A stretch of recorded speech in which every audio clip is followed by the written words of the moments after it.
At least that's the plan. There we go. All right. Part 2 of the GMade GOM. If you guys watched last night or watched the recap at all, it was frustrating. Fresh start. Let's hope that things go a little bit better. So I left off with the GOM in this condition, and this took about 4 hours. There was some issues with the getting the front diff set up to get the shafts to go in, so that took extra time. I think I was an hour and 20 minutes in before I really had the front axle and some of the rear axle completed. So that was a frustrating start, especially. And then beyond that, we started going, and everything just takes a long time. I do have a power driver tonight. I don't normally run a power driver when I build kits. I just think I kind of like to do it without for some reason. Unnecessary. So we're gonna jump right into the power driver tonight, and hopefully that is something that also helps my mood as it comes to this build. So that's what we got going on. I've got to finish the drive shafts for the other drive shaft at least, just in the interest of trying to actually complete this thing. The drive shafts on this car were one of my biggest pet peeves, though. Not because they were tough to install, but just because of the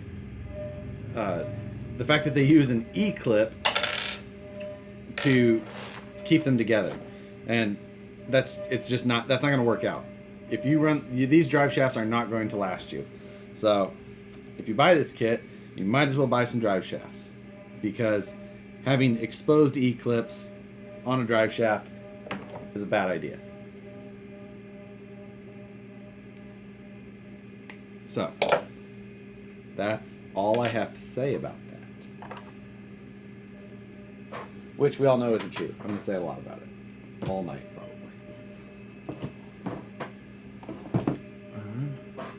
I don't know. Someone confirm if the picture on Facebook is looking all right. No. I don't know what's going on there. Hopefully that works out. So. So the construction of this thing, you actually jump to all of the bags super quickly, and the hardware is not very well organized. It's a major pain in the ass most of the time. I don't know how they organized the hardware bags. That might be just have been asking too much.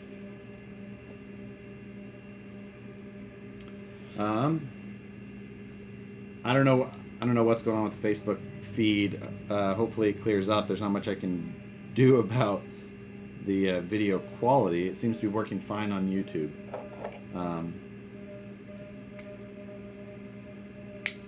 I guess I'll just kind of ride it out a little bit and see if it clears up. So we'll see what we can do. So tonight, I really do not want to be here until 10:30. So I'm hoping that everything goes much faster and more smoothly. Because tomorrow we've got the Crawl for a Cure event just up the hill from here, and I'm planning to go to that, but it's a little over an hour away. And I want to be up there early in the morning, so that means I need to leave early, and I'd like to get some sleep before I go. I think my plan is at this point to take the new HPI Venture, which I do still have, and go run it. So, all right. And let me see what we can do here. Show. Yeah, there we go. Do I advise to open up all the hardware bags and organize them? Well, I mean, I guess that would work well. I definitely don't have the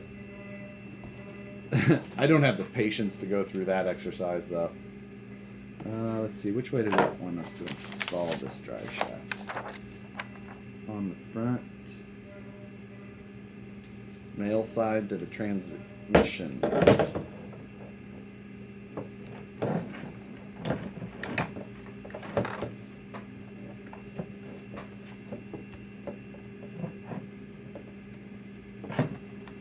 So,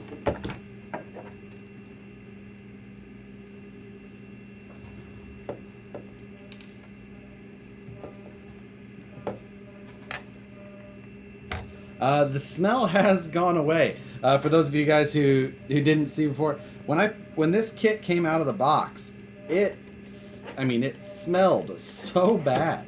Like, it just had a extremely strong smell that it just, the tires gave off, the manual gave off. I mean, it was awful. Are the axles rock jocks? They're not actual rock jocks. They're they tried to emulate them. They've got, it's almost axial styled, but not quite axial styled. None of the actual aftermarket parts seem to immediately be a drop-in fit. So no luck there. The only parts that do seem to probably be a fit will be Yeti trailing arms for the rear. The gears don't feel great, so it's like, they're just a cheap cast metal. So, if you're looking to like buy this to try and get a pair of cheap rock jocks or something like that, it's like you're gonna bite yourself in the end, because you're not gonna be able to find the parts you want to really keep them going. All right, so I got that other drive shaft installed.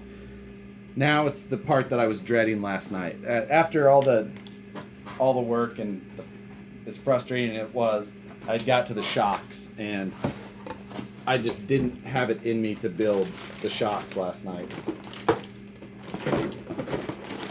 So let's see how they go together tonight.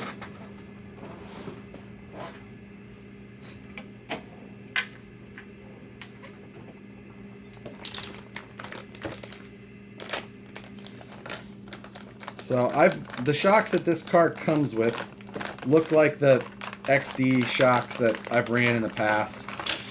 Not a bad shock. So that will be that could be the best thing about it so far. No idea what the oil weight is. Doesn't say. So it is an aluminum body shock, so we've got something nice there. So my toolbox here. It's one of those rolling carts, and I've got like my regular toolboxes and stuff in the other room, but I found that myself, this isn't my office. This is like a conference room we have here, but this is where I like to shoot the video. The lighting's decent. I've got a good sized table.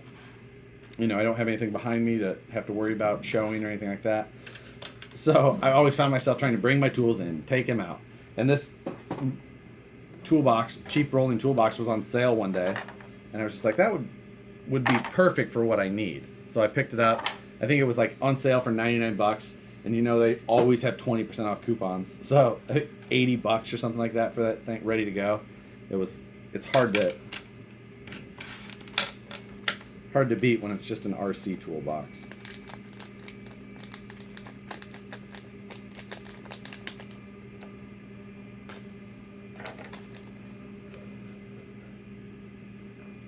So let's see. Hopefully, I did bring a mouse in here tonight, so hopefully I can stay up with comments a little bit better, since Facebook seems to likes to take away the auto scroll function on me.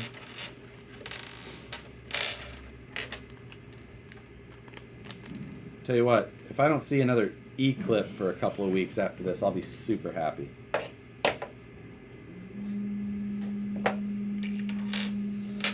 So we've got our shock shafts. What do we have for pistons? So pistons are a standard molded piston, nothing machined or anything like that.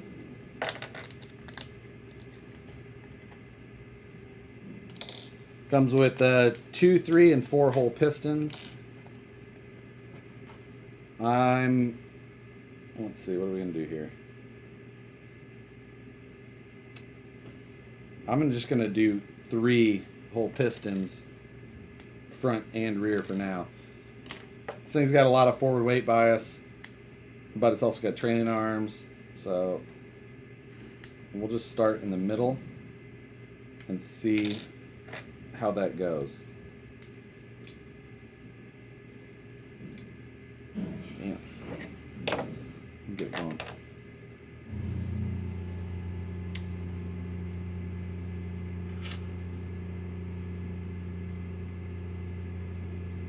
So, a couple of us are here late tonight, so you may hear more machining noises in the background than normal.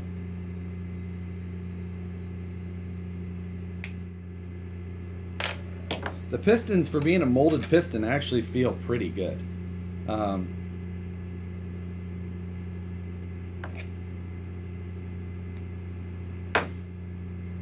Like they are, I mean, they're, like I said, they're just molded, but they, if they were properly trimmed and all that, and someone handed it to me, you'd almost fool me into thinking that it was a machined piston. Doesn't have that typical molded feel. This one's got a stubborn piece of flashing though. There we go.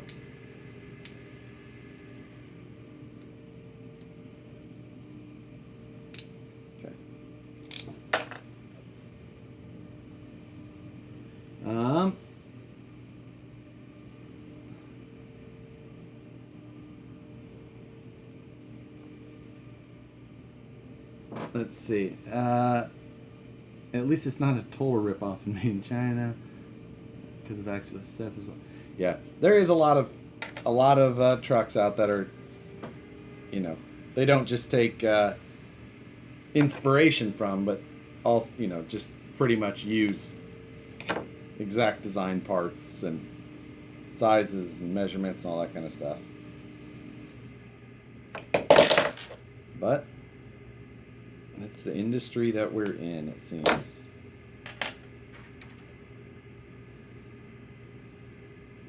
If we can start off the night tonight without any parts misfitting, then we'll be that much better off, and I'll stay in a good mood.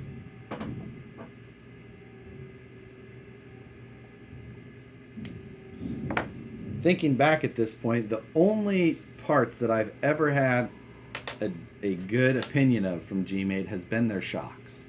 So maybe that it's good that that's tonight what we're starting with.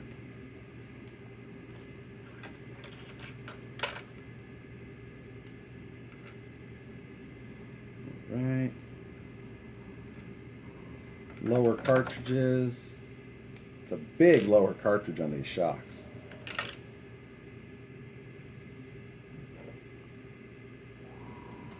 So,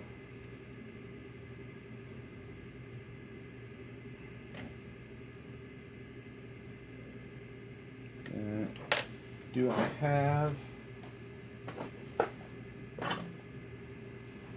damn it, I didn't bring any assembly fluid for the shocks, so that's just going to be what it's going to be.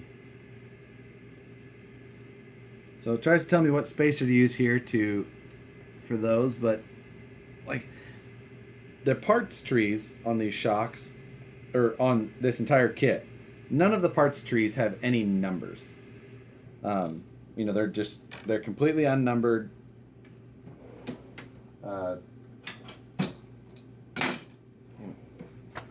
So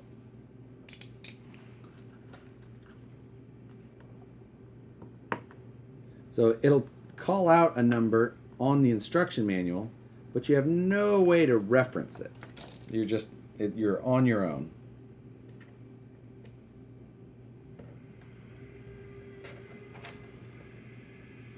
Let's see. Washer, O-ring, shock cartridge cap.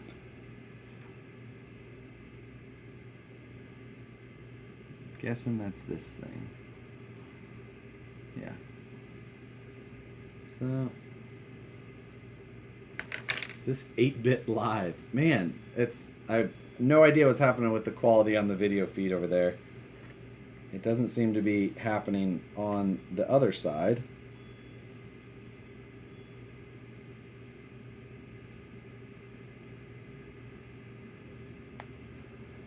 Let's see. I'm just closing everything else. Let's see. While on the subject of GMade shocks, have you used the XD piggy packs? If so, would you recommend them for an SEX10 deadbolt? I have used them. They're fine. For a deadbolt, they're a little big. Probably not the shock I would choose for a deadbolt. Just being that a deadbolt SEX10, I usually stay with a 7mm shock. But it's up, it's kind of one of those up to you deals. Oh, wow. Man, I do not remember that style of construction out of these shocks before. Even the lower shock cartridge has E-clips. Plastic molded E-clips at that.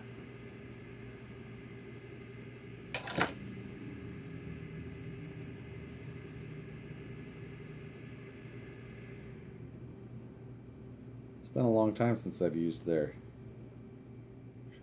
See, it's a plastic molded E-clip, which it seems inherently flawed because, an E-clip you're depending on, the spring tension of it. And then it's the mold, like where it attaches to the sprue is right in the center of the E-clip.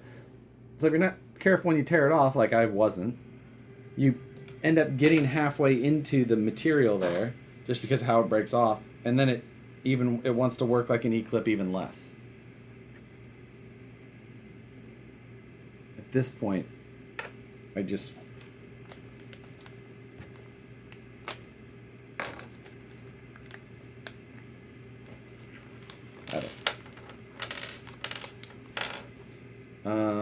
let's see. What did I see on here? Sorry. Gen 7. What? Let's see. I decided between this or an Everest. Oh, the Red Cat. So I'll take a look at the Red Cat when it comes in. I should have the Gen 7 here by early next week.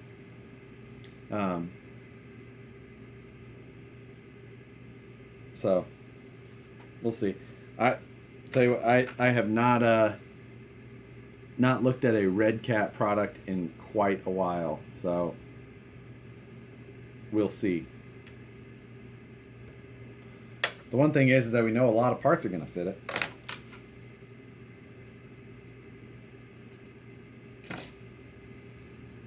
Yeah, I know. I normally have flush cutters, and I don't in here right now for some reason. I must have left them on my desk or whatever. I was told there'd be pie and punch. Do I wish that I would have looked at the HPI first now? Yes. Yes, I do. But at the same time, if I would have started this thing tonight, I don't even know what I'd do before an event. So let's see how they want this in.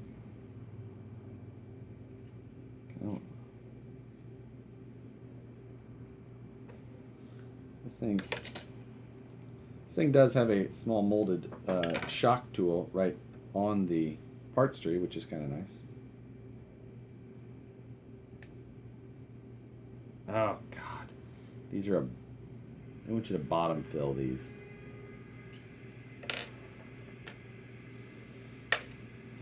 I forgot.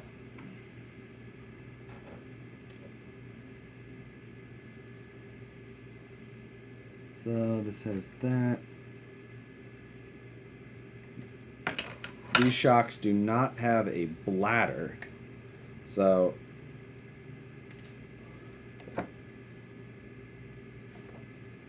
because it's got a aeration screw on the top, which,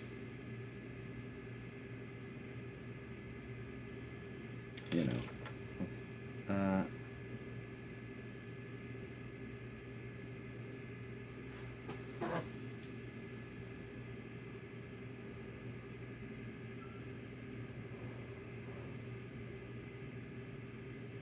let's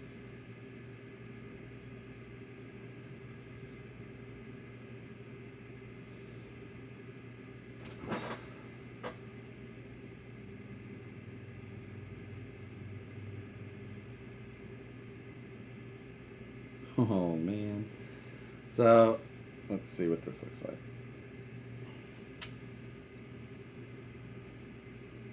Interesting. So I thought there was something wrong with the top of that, but it looks like it's just how they broached the part. 2 or 2.5? What is it? 2.5.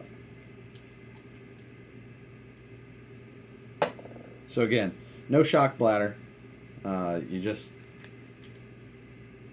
Does my wrist hurt today? Not as bad as I was thought it was going to.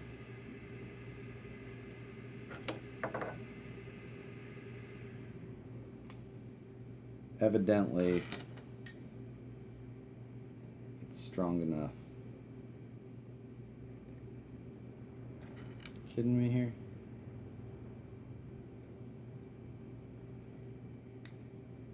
There we go. Ugh.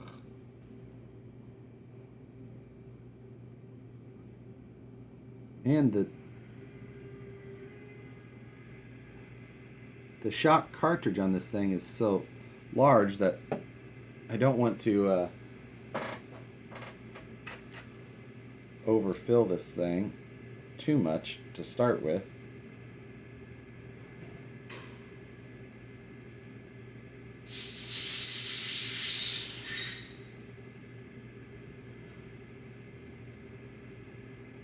I already overfilled it.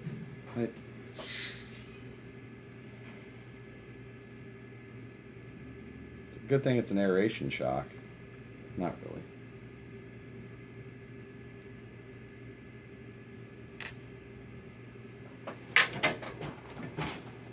Still have any rags? Nope. Gotta get a shop rag. Hold, please. I went all day yesterday without having to leave.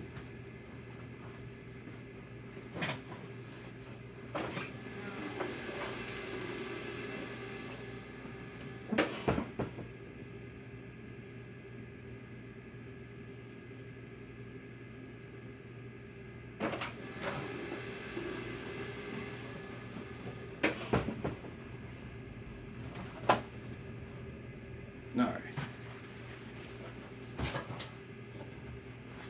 So,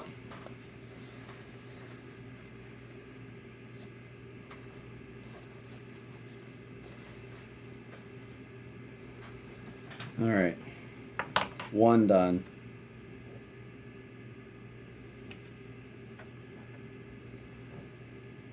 Where are we at?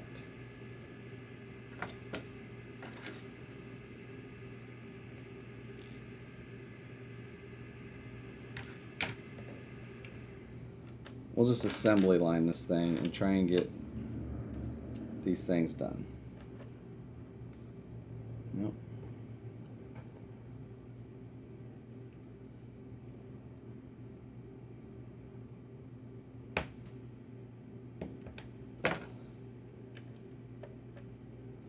Since shocks, the part that I really want to see how this turns out is the chassis, because to this point the chassis has been a total pain to get the transmission mounted into, the number and length of all the screws. I already think that this car is going to be the absolute worst to maintain. Hopefully you just don't have to get to anything. Chassis looks like a pain in the ass. Yeah, that's my concern as well. So we're going to try and cut these funny molded E-clips off.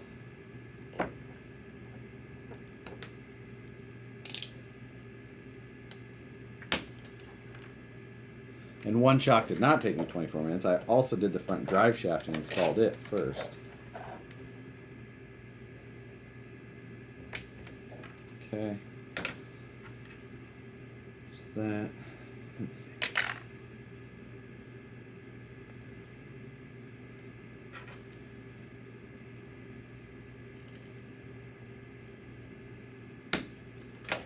Again, I'm going to miss a lot of the comments or questions that are popping up just because I'm going to try and stay as focused as I can to try and get through this as quickly as we can. Give you as much info as I can give as we go.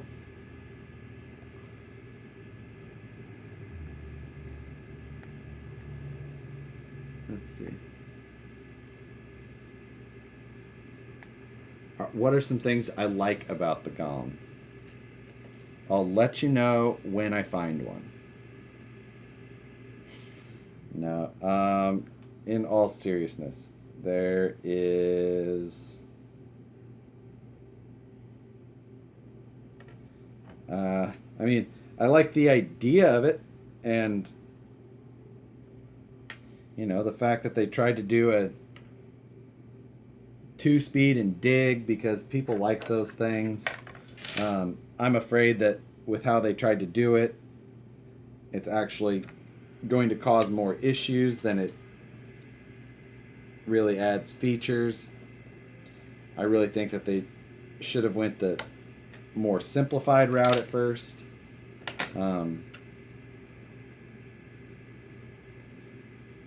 I think that this whole thing is just grossly over... I don't want to say over-engineered because that's almost like a good thing. It's just like they started drawing it and they just kept drawing until they thought they had a car done. Instead of like looking at the pieces and how they worked together and went together and how you could get one part of it out without having to remove the half the car and all that kind of thing.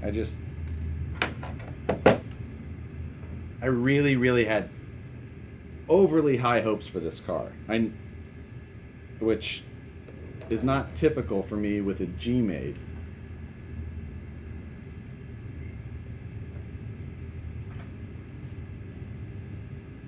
Now, I don't mean broach the shock body. I meant the hex of the actual aeration cap. Twin Hammers so far has the worst to maintain. This car makes me wish that it was as easy as a Twin Hammers. The Twin Hammers was a pain. You know, there was a couple like mods you could do to make it easier. But you know, by no means was I a Twin Hammers fan. I think we all know that. Or, you know, some of us know that. If you've heard me talk about them before. That's interesting. But this car is far harder to maintain than a Twin Hammers is.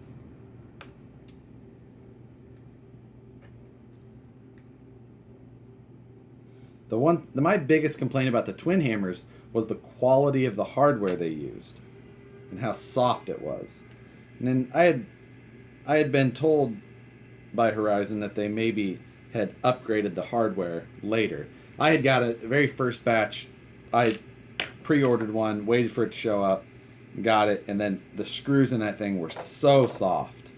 Just, I mean, they were ridiculous. So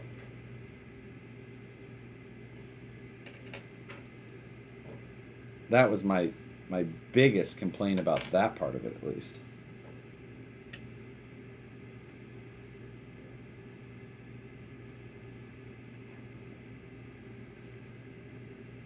So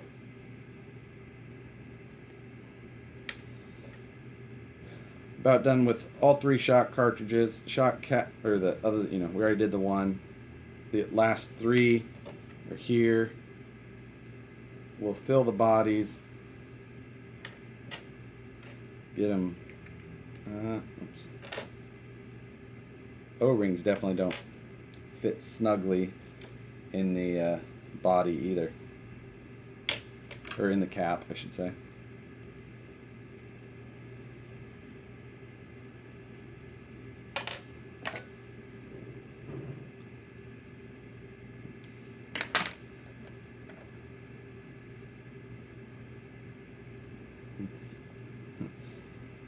Ready for part 2. I am more prepared for part 2 than I was prepared for part 1. I had to try and psych myself up for this thing today. That was why I got a late start. Because I went and picked up dinner first. Trying to just get myself ready for another session of this.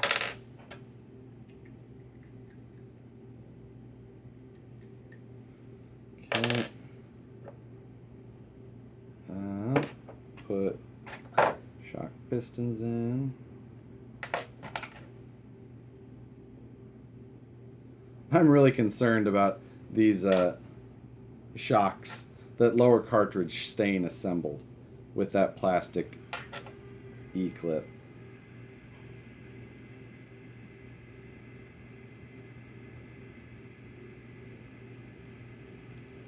This one already felt like it wanted to pop out, and that's not even the one that I had the issue with on the... Granted, the threads of the body should help hold it in place, but...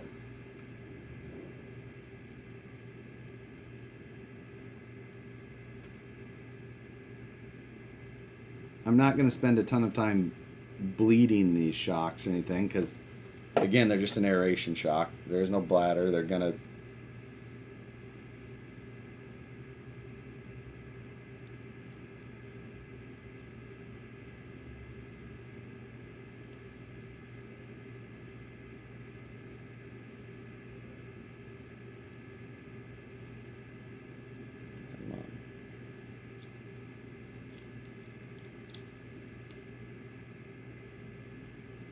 This one just doesn't want to start.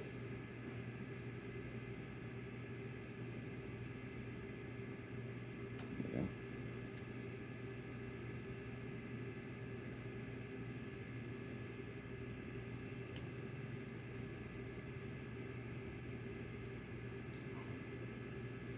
Pretty close.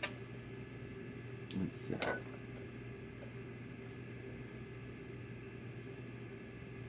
About the first kit that came out. So the kit for the twin hammers didn't come out for quite a while after the RTR came out.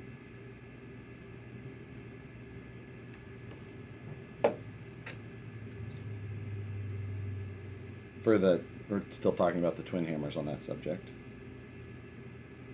Yeah. Close enough.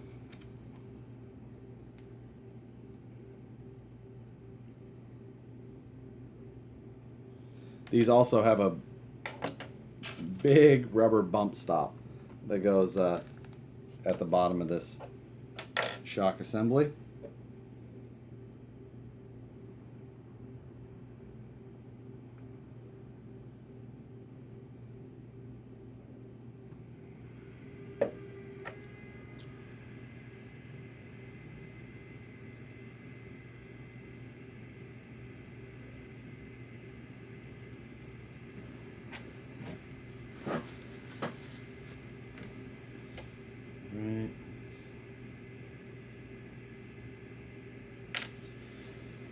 All right.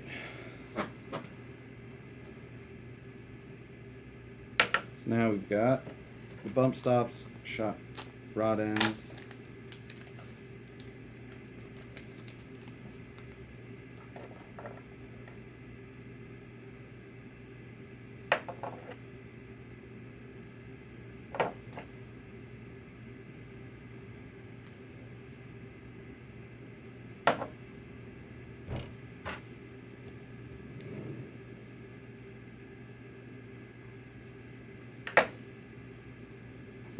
Be interested to see.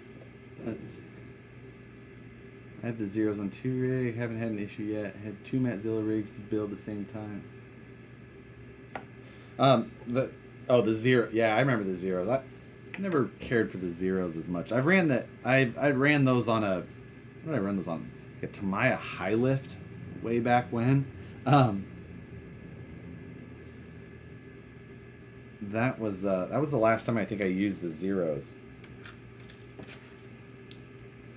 So, they did. I was gonna say, hoping that it didn't only give plastic balls for the shocks. The rest of the truck did come with aluminum rod end balls, which is nice. Seems that it's more and more common now to get a kit that runs plastic in the rod ends and the balls, which kind of sucks.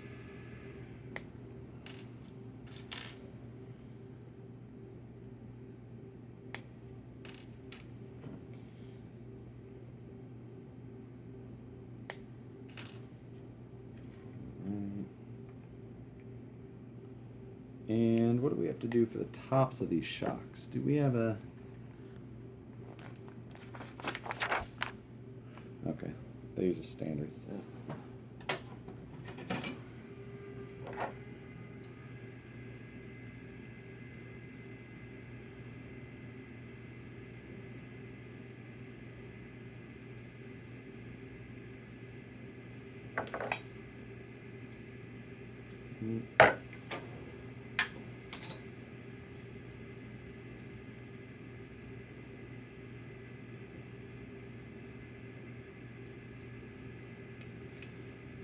One down.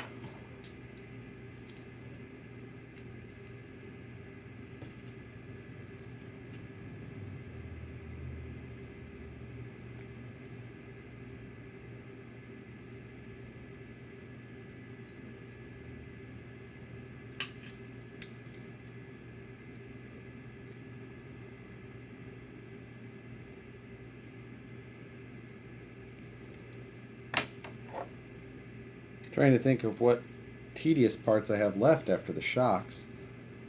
Built links, built shocks. Those are usually my 2 least favorite parts of any build. Granted, probably not the low lights of this build so far.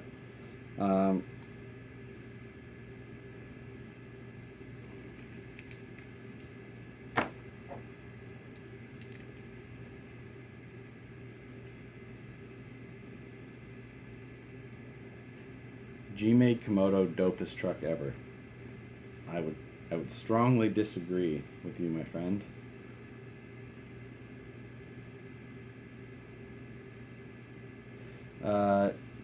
Let's see. The GMade shafts seem a bit soft and get easily sandblasted.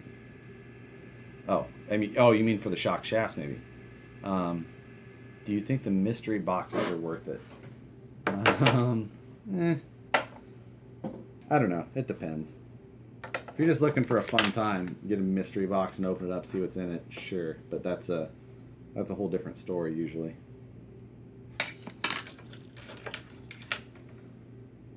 So, opinion on OMF Outlaw 2 and 2.2. So if the OMF wheels are right now you can get them in a complete set. They used to just have to be assembled from scratch. But you had to get all of the other ones, all of the different parts and things together to choose your set. Right now you can get the full sets for fairly inexpensive. Let's see.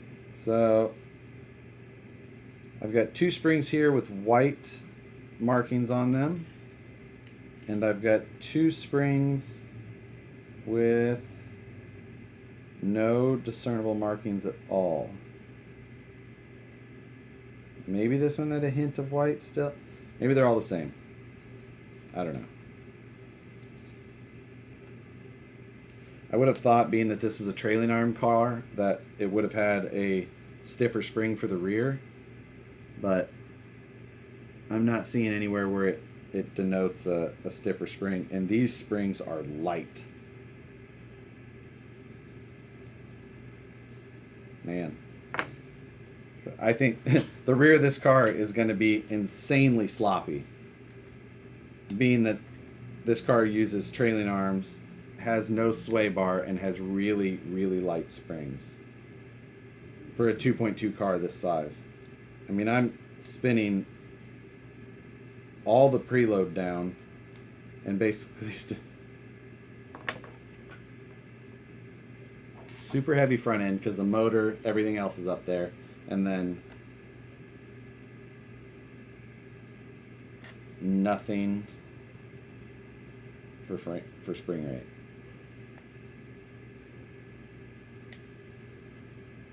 So if you're picking this up, pick up springs too. Get some sort of, I don't know, this is a pretty good size diameter spring. I don't know if, I can't remember if you can use a Losi spring or something on here, or even a Traxxas spring.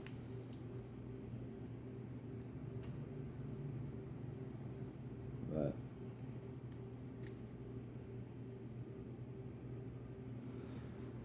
all right, so now it's time to mount these to the car.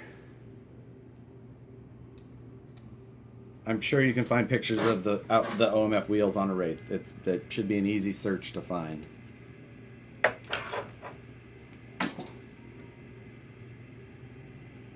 So, we've taken care of that part. Now I just need the actual shock mounting pieces. Oh, here they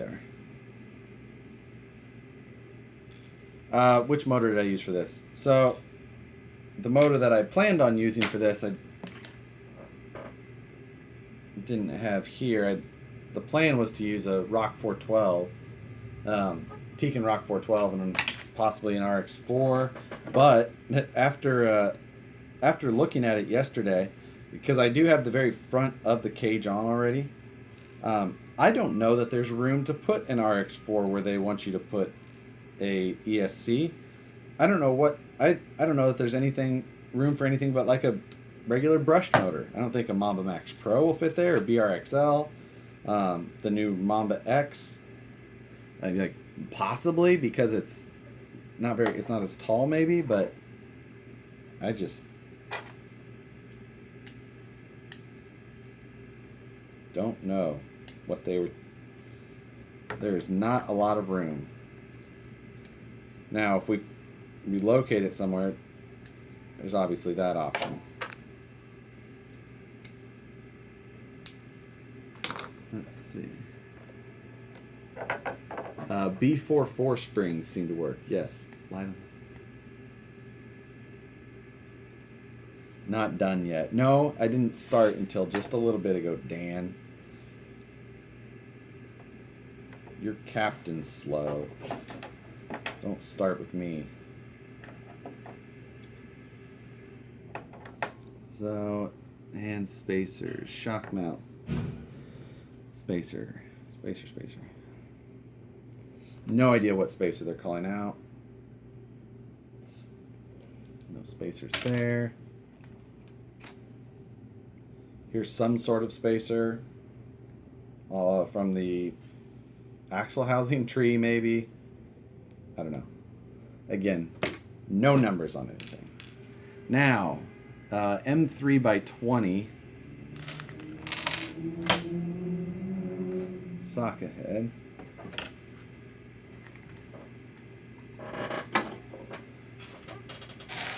So,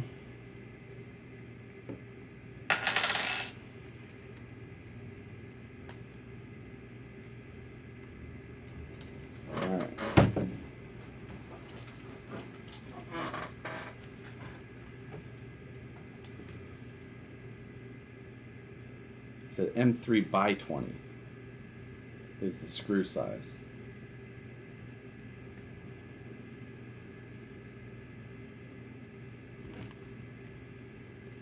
I'm going to put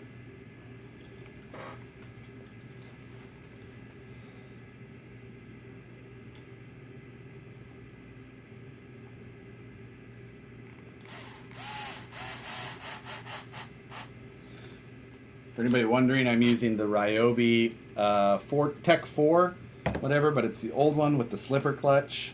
Can't buy them anymore. I wish I could buy them. I bought several when they were still available, and then a couple of them got confiscated at TSA because it was a power tool. So I'm down to just one. I've got 2 other drivers that I got off Amazon that are not nearly as good.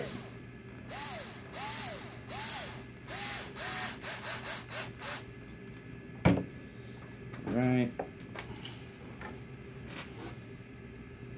Let's see. How does the rear go?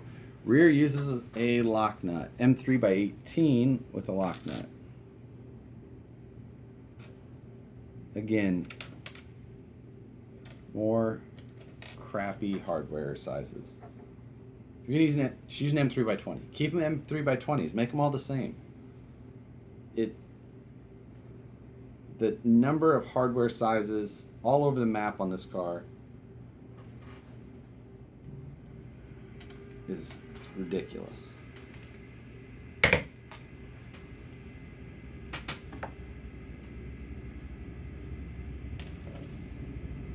It is a button head, right? Yes.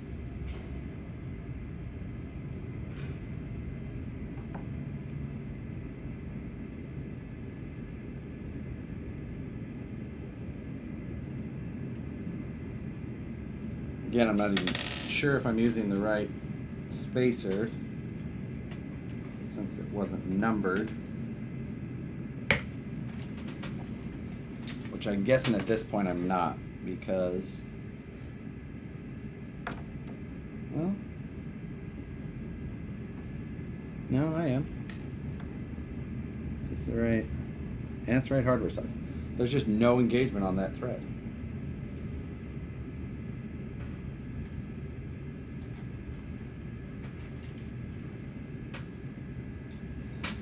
Supposed to be a nylock. Yes.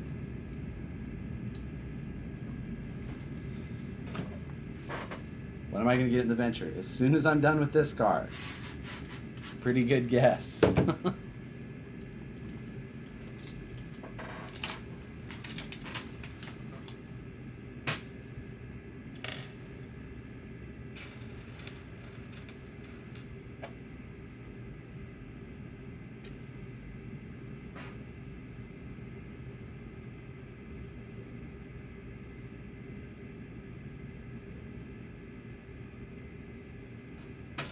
Alright.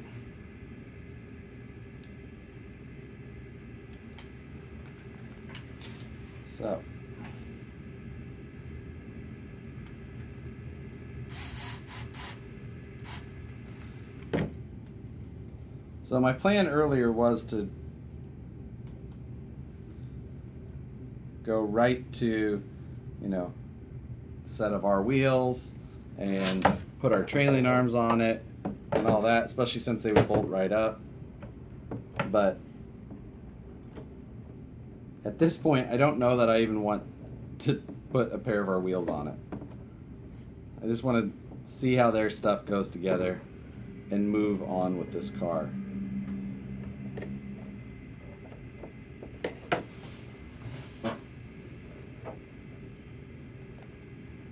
Let's see. So I've looked at a lot of those other, like the Hitachi and the Bosch drivers and things like that. They're all just too big. I hate how big they are. I think a lot of them are over-torqued for the scale that we need. I hate the size of most of the other power drivers. The DeWalt gyro was, suggested by a bunch of people. And I hate the size.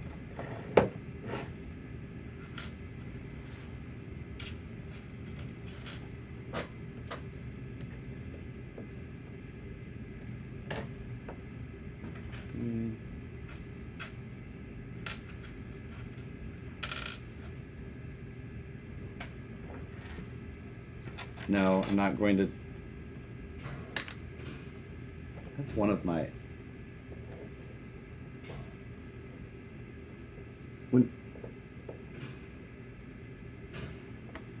Let's see.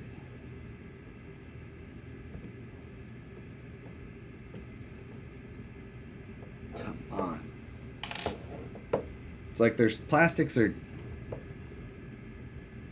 too soft at some points, and then there we go. More rigid than you can actually get to pull apart at others. That, I need to put lock nuts on those.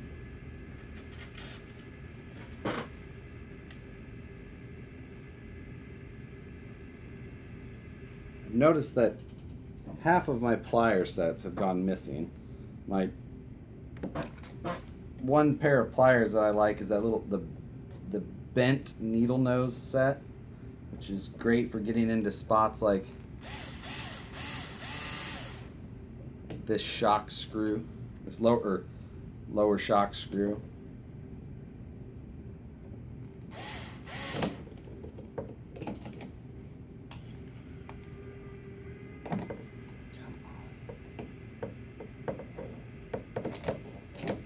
So I need to go replace most of them, I think, at this point.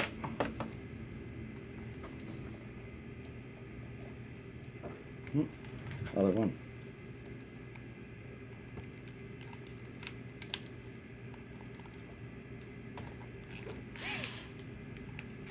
Weird.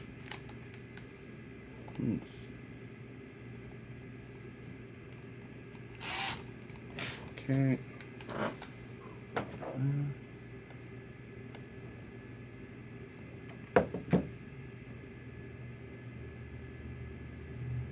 The DeWalt gyro is that, I think that the video might make this thing look bigger than it is. This is tiny. This is like, you know, it's the size of your palm. The gyro is that long one, and the video is probably, you know, making this look different. It's just a tiny little power driver.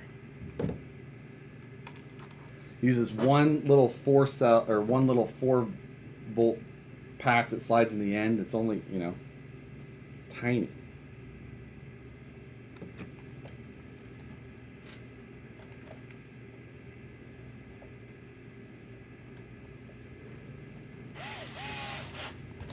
Okay. All right, now we got trailing arms, 18s as well.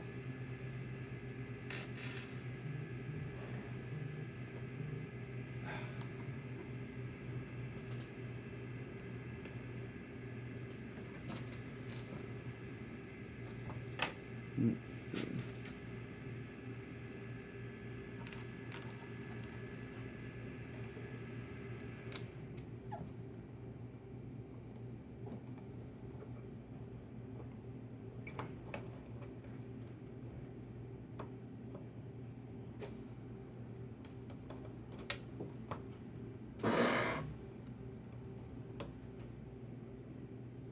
Sorry. I keep getting I keep getting phone calls, and it keeps changing my screen on my laptop. All right. Go.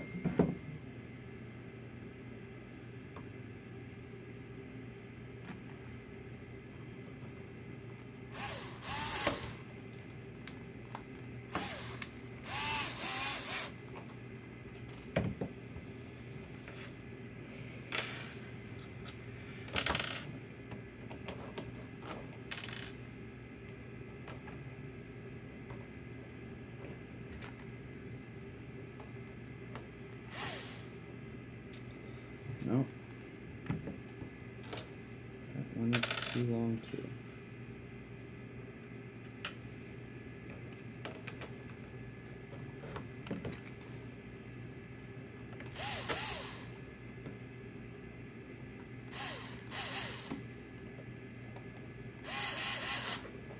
Okay.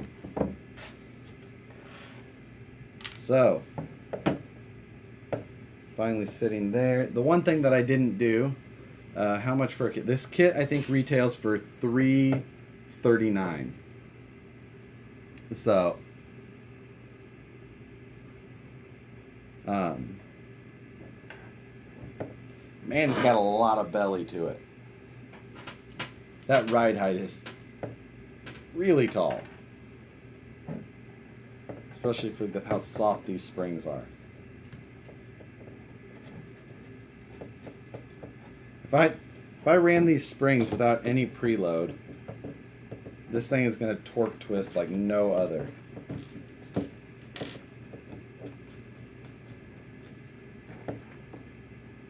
So not bad, a Bomber is $359. That is correct. However, the Bomber does have all metal transmission gears. I think the HD version has HD, or the Bomber has HD axle gears. The Wild Boar drive shafts, I think, are going to be these are beefier drive shafts than the axial Wild Boars. At the first look, I would say that these drive shafts are stronger.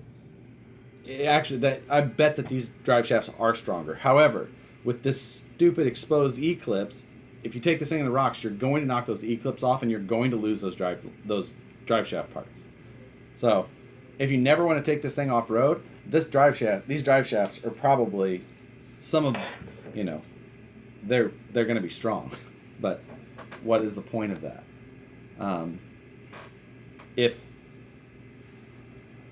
I would, I don't know how the trailing arms on this thing will hold up. The stock trailing arms on the Bomber fail. I mean, they're like the Yeti trailing arms. They fail. They fold like crazy. You've got to replace them.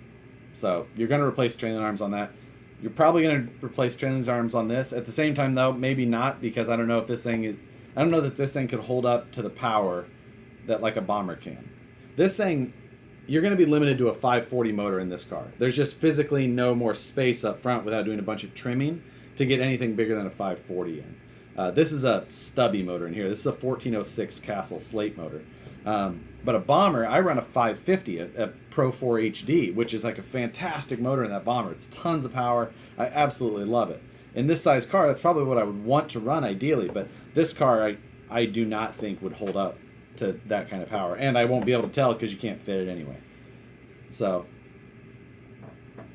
this car does come with a 2-speed and dig, though. So if you were trying to outfit a Bomber with a 2-speed, you can't put a dig in it without changing out the transmission type. Then you're looking at a much more expensive car. However, after putting this together, I don't trust the design of this 2-speed or dig. So, the Bomber kit, I think, also comes with a sway bar. This one does not. And I think that there is a place for a sway bar. But that's we'll have to get to that point still. So, like I said, I did not put on the, I was talking about links earlier. I didn't put on the Panhard yesterday, and I need to do that since we're maybe I wasn't, maybe it didn't tell me to yet. I thought I just skipped it, but maybe not.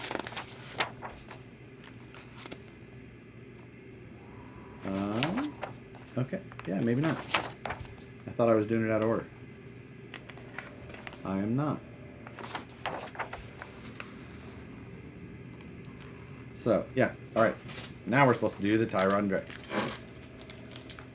So, bang for the buck wise, at this point in this build, I would put money any day on a Bomber over this.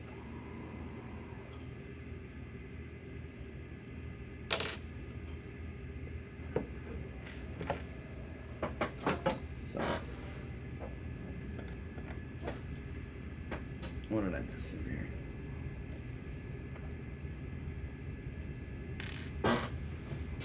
Let's see. Same between is the dig? No, the transmission in a Bomber is completely different than a Wraith. So you can't just put a Wraith dig setup in a Bomber. Doesn't work that way. So I need. What do these short ones go to? The short ones go on the, just calls it a steering rod. They both are steering rods, I guess. The shorter of the two. and it gets short rod ends.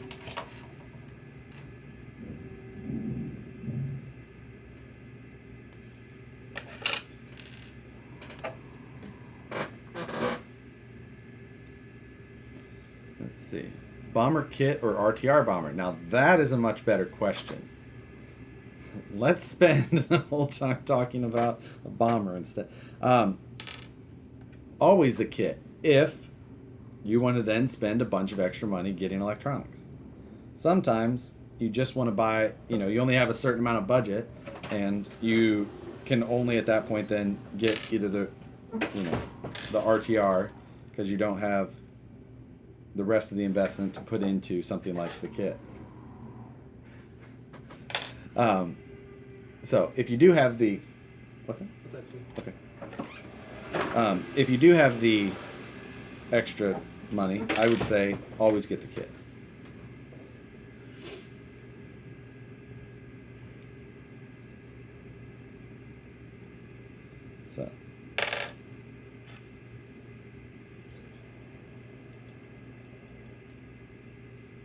So the rod ends on the front of this tie rod.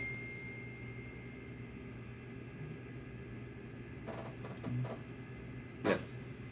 Pack. There. Do you want to know where they're at? No. Can't see them outside. Yeah, I heard a little bit. Trophies or something. Yeah.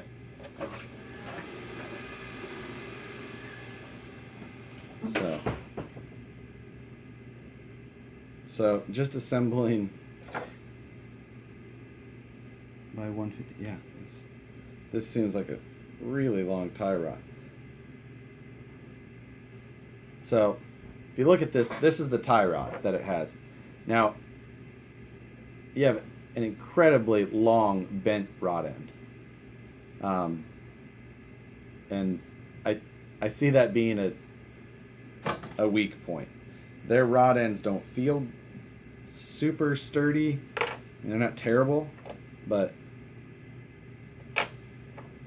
just how long that rod end is. If you buy this car, if you see this car and this is just the car that you have to have, you are dead set on buying this car. You need to buy a brushed motor and just plan on this car being a slow, deliberate car that runs trailing arms and has a 2-speed and dig. I don't think that this car belongs anywhere near a brushless system. I think that even a 1800 kV, I think that you're just going to have issues with trying to run power in this car. To me, that is not what I enjoy. If you are just the type that likes to go slow and, have fun, and you don't want to run a 1.9 crawler, which, if I was going to do something along those lines, if I wanted like real slow and just technical, I would go for a tiny tired 1.9. I think that would be more along the lines of what I think would be fun. But everybody's definition of fun is different. Some people would say that putting this kit together is fun. I don't know who those people are.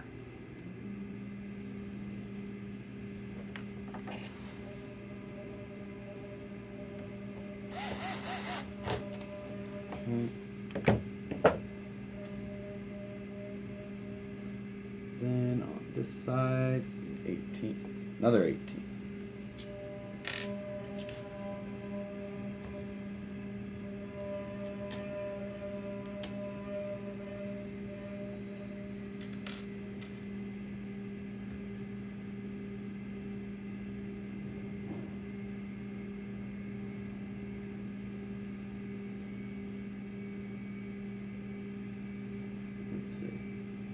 I have a Wraith with a big brushless system in it. I've been breaking everything most of the time it's broke.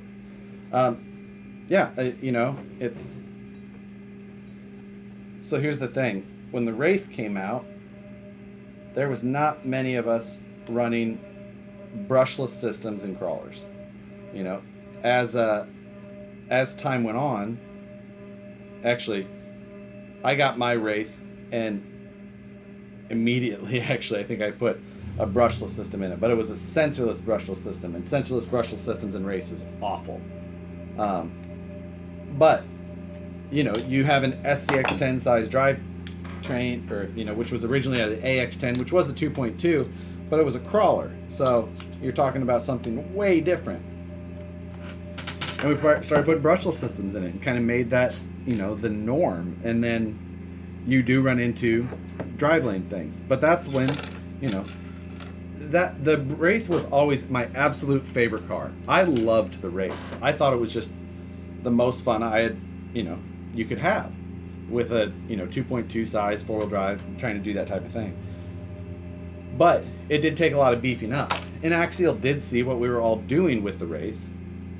And I think that, you know, seeing the market and doing all that, that's why the Bomber came out. The Bomber is a car that out of the box has a completely metal geared transmission, 32 pitch spur gear, you know, and it's a car that my Bomber is, you know, I don't know how many hours I've got on that thing with a Pro 4 3000 Pro 4 HD 3000 in it the entire time. It never moved under its own power with a brushed motor. I immediately took out those electronics and put in RX-8 and Pro 4 HD. And I've never had to fix inside that transmission. And I treat that car terribly. So, the 5 o'clock shadow is thick today. I shaved today, though, this morning. So, you know, it's, I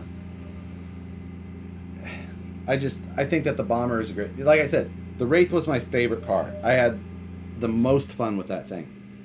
But as soon as the Bomber came out, I had no interest in a Wraith any longer. I don't own a single Wraith anymore, because the Bomber took everything that I would normally want to do to my Wraith and upgraded it to basically what the Bomber is. So as soon as the Bomber came out, I just sold all my Wraiths, and now I have 3 Bombers. You know, one that I run or pretty much always have running. One's just kind of a shop car, and then I actually picked up 2 more recently.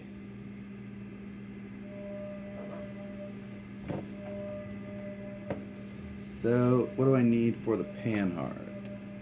That's a 15 mil, and oh, it's a flathead 15, even better.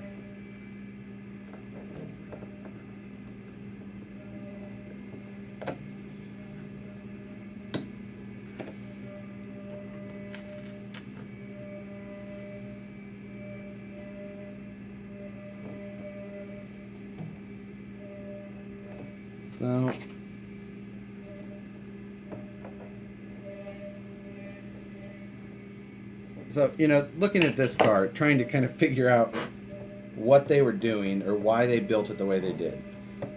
You know, why take a car that's made to be like an Ultra 4 type car and put a CMS in it and things like that? That's what's always kind of just made me wonder.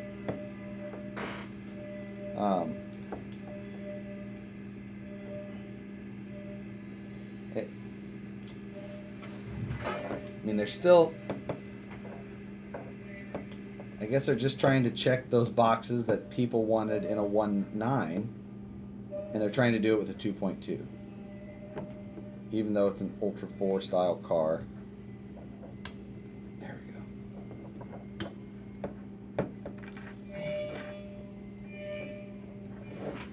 So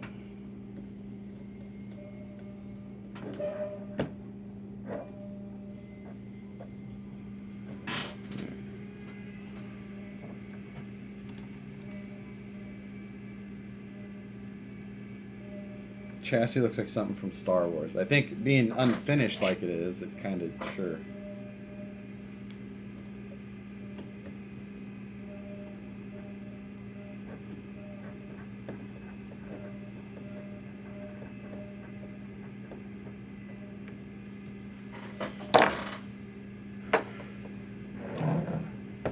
I will say that, what am I, 34 years old, and I've, to this day, never seen a Star Wars. Never, none of them. Ah, shit. So at this point, it wants me to cut out all the Lexan and all that kind of stuff. I am not going to do that. And I'm going to show you guys the interior parts because they're kind of cool, but I'm going to skip the assembly of all the interior stuff. The reason I want to show it to you is because these seats are actually kind of cool. So this molded seat, it's not super dense. I mean, it's not that heavy, and then it has a seat bottom. So, because the bottom of the actual seat itself is empty, so you kind of just slide the seat bottom in there. Yeah, that way even. And I mean, it even looks kind of cool. Not really. Yeah, just kind of sandwiches in there. Seats aren't bad. I kind of dig the seats. And then it's got some shifter details and a steering wheel. I think we can all grasp that. Like I said, I'm not going to go through that. I'm more just interested in the mechanics of this car. Holy crap. The screw, the hood itself has 6 screws to hold it on. And part of them hold the cage together. Sandwiches the cage.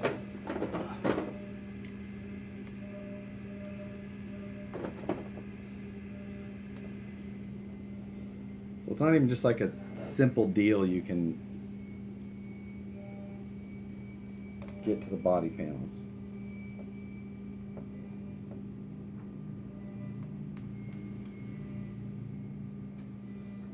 Where's my 1.5?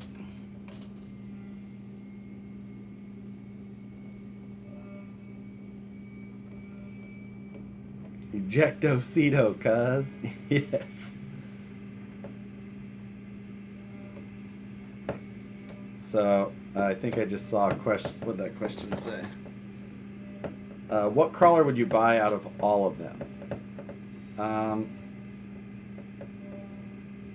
I'm going to go up to a previous comment first. It said they got stuck between a crawler and a U4 rig and just said screw it.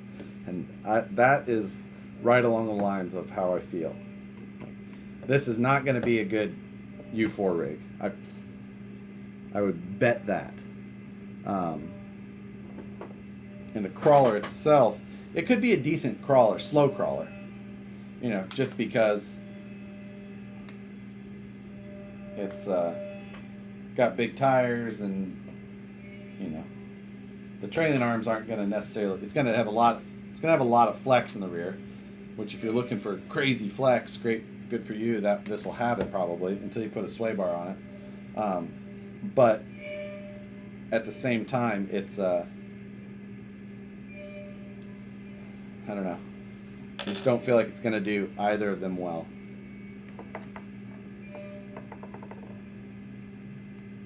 My arm's sore. It's a little bit sore today. Took some ibuprofen. Can anyone see what I'm saying? Yes.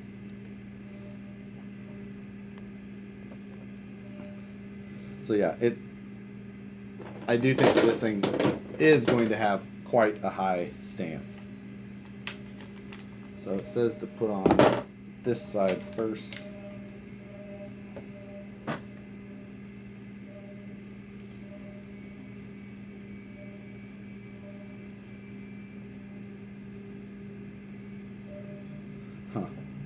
So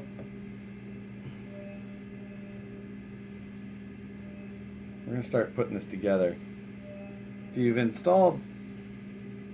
Wait, seriously? 12. Is there 12s? These must be 12s. None of these cage pieces, like, key together. They sit together, you know, they go, you know, they've got, you can tell where they go, but they don't, you know, have a lip or anything like that that helps them key into each other. So it's definitely going to put all the force on those screws, which are a smaller screw than what we are used to.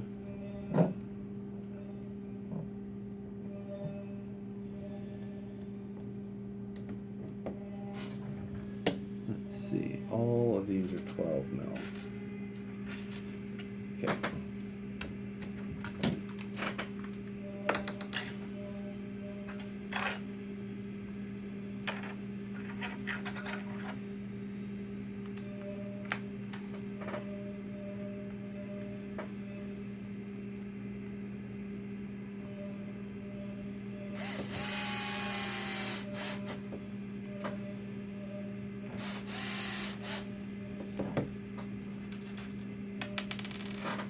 Yes, tonight we're using the power driver. Should have yesterday. It is what it is.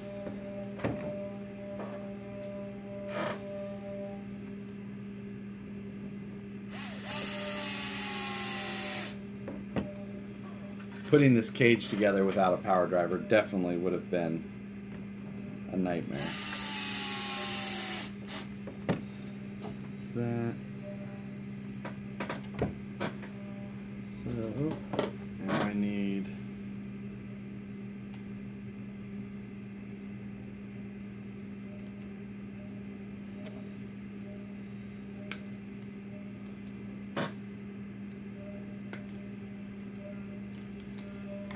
that.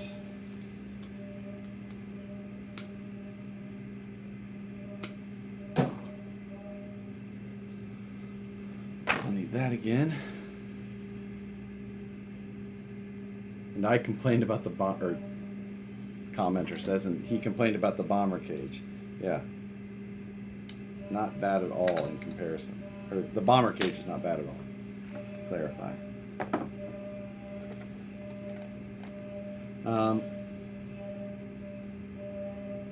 So is this a rig I would hire someone to put together for me?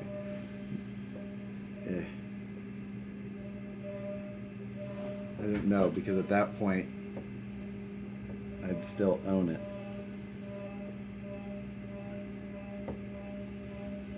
So what size am I supposed to put this one in? An 8 mil for the top.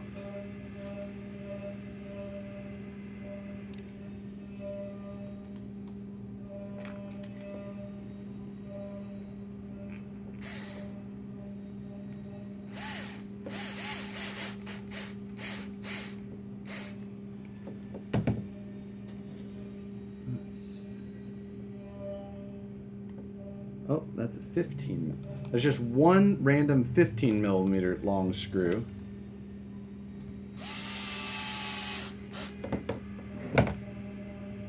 Those have all been 12s. There's one 8 and one 15.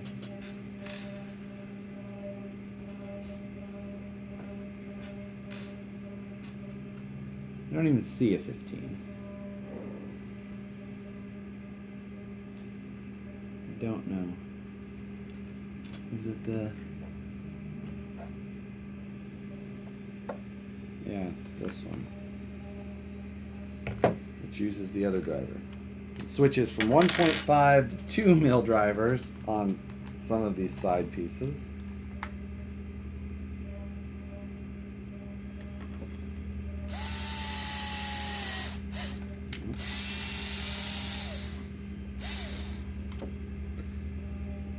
It said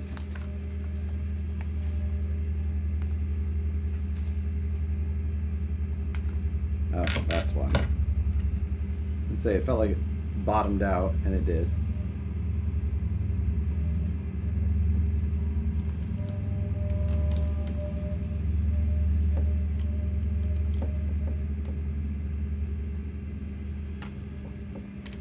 Go.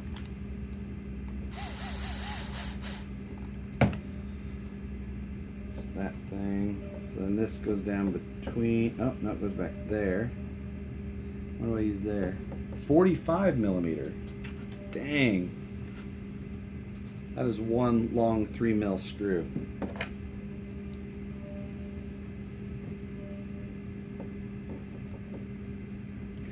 So this 45 millimeter long screw goes through 4 parts total on each side.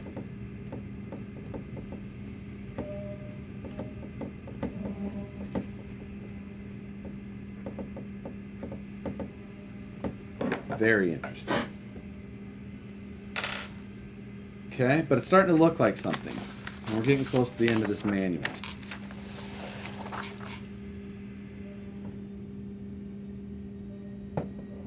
The cage on this thing looks cool. I could just wish that it would have.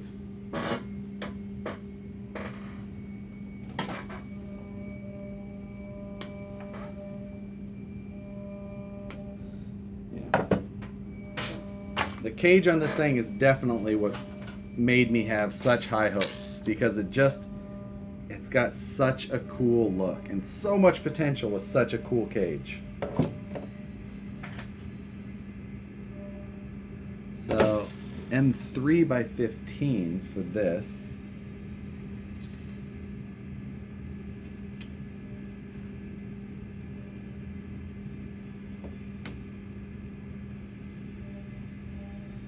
Does some, oh, yep.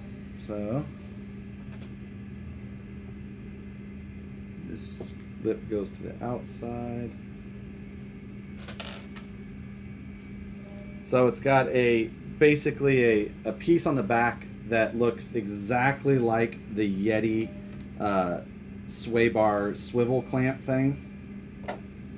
It's got that identical piece for the sway bar. We'll talk about that in a minute, because by the initial feel of it, I feel like if you put a sway bar on the very back of this cage, it is going to just twist all over on you.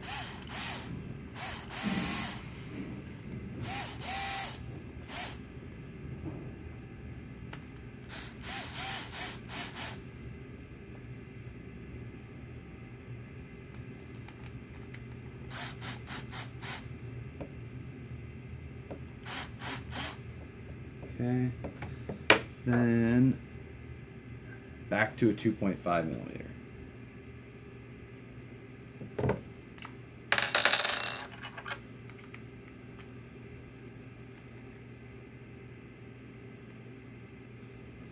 My hiding gray hair. I am starting to get a little bit of gray on the sides. Every day. Some of the packaging girls point that out to me.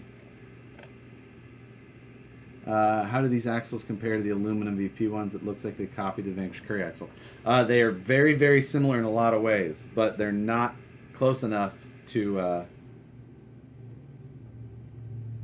actually share any parts.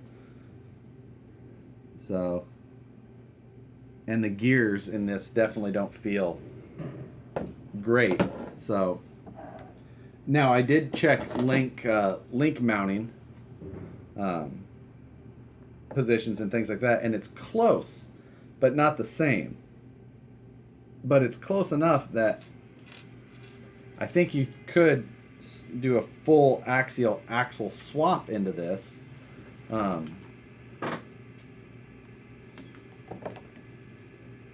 And take care of your drive or your axle strength. It looks like Shannon Campbell's car straight axle. It does in a lot of ways. It looked a lot like that, and it's got a lot of that style. There's actually some straight axle cars that look basically like this, not just taking inspiration from Shannon Campbell's car. So it kind of a cool looking cage, the whole thing. That's why, again, I felt excited about this car initially.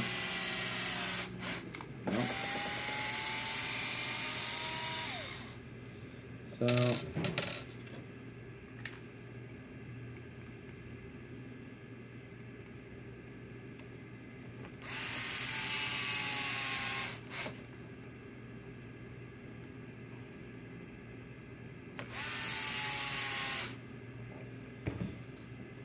our other 40.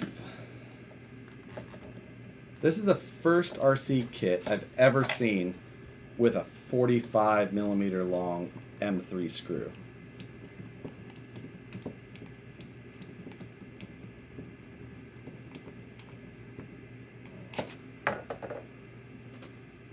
So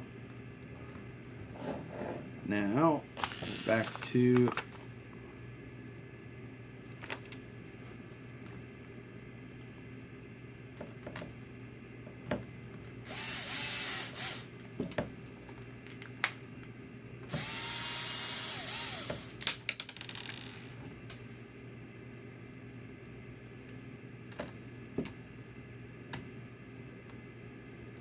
no, that's not the right one. There we go.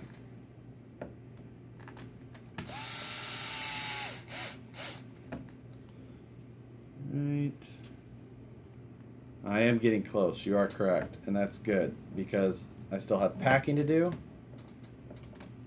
I need to get my Mavic ready. It'll be my second time, I guess, flying the Mavic out in a cool spot. Took it first out when I went to Wild West Motorsports Park last weekend up in Reno. That was a good time. Still missing one of these long goddamn screws.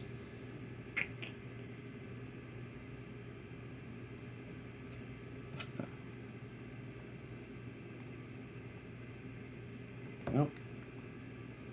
Not that one either. Come back to that. So, what else? 3x12s.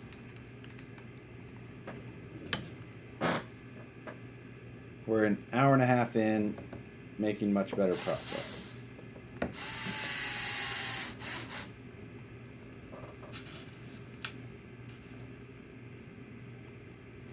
What am I using the front?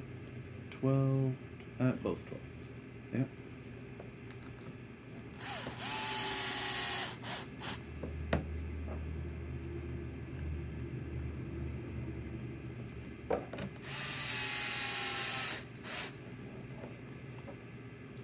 Right. What scale is it? It says it's 10th scale.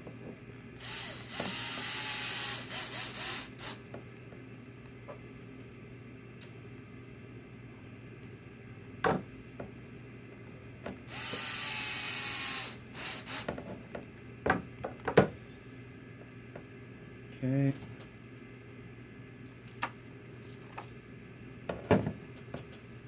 So it still looks like I'm missing one long 2.5 mil screw. Could I have used it somewhere else? Possibly. Well, need to deal with that.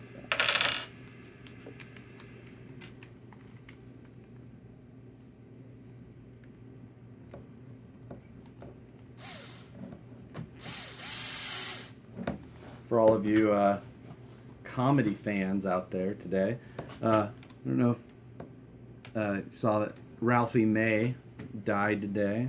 It's only 45. Sucks to hear.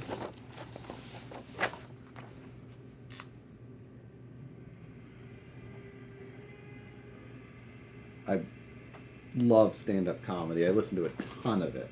And I always liked Ralphie May. Sad deal. I mean, always sad, of course, when somebody... And, of course, there's been so much terrible shit going on in the news that one more shitty thing to hear.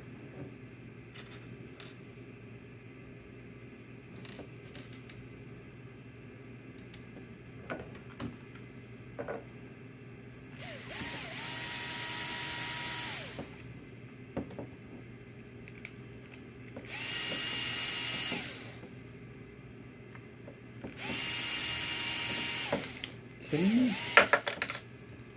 What's going on?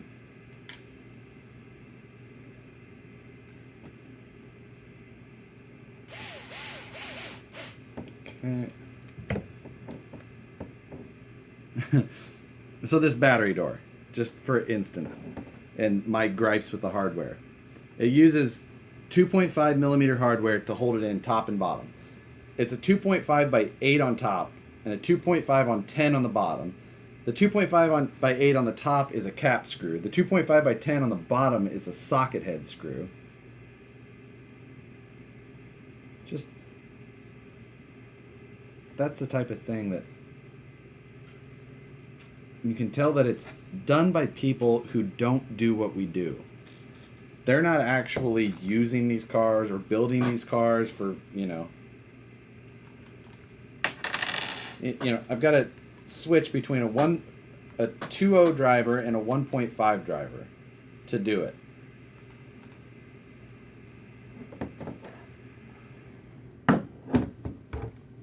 The hardware quality, the comment saying you should have just built it with K&K hardware. K&K makes great hardware, absolutely. Or, they sell great hardware. But it's not that. It's the fact that their hardware choices and sizes for what they are showing is so bad. They don't pay attention, and they don't care that it's a pain in the ass.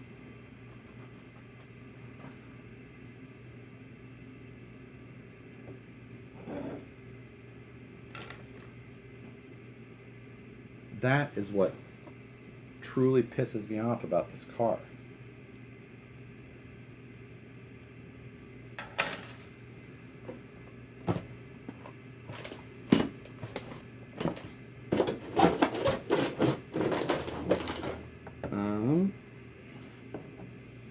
So I've got one part of the automatic battery door latching thing, but where's the other?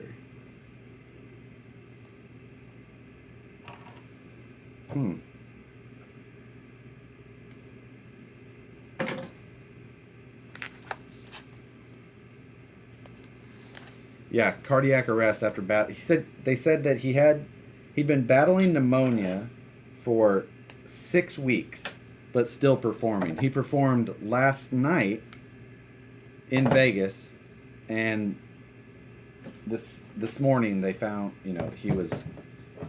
someone found him. So they say that it happened early this morning. Just like, man, gotta take care of yourself. But, he probably had shows booked and didn't want to let people down and not... Just sucks to hear if you're...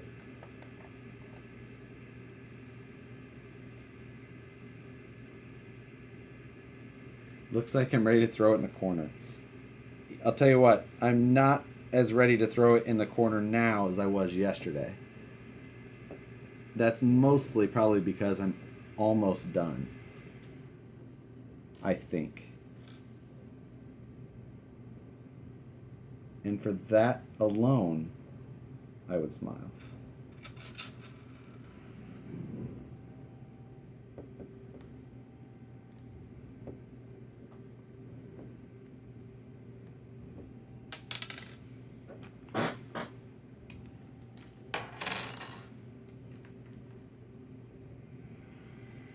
After I get done with this live thing, though, not tonight, but next week, I am going to do a video about this car.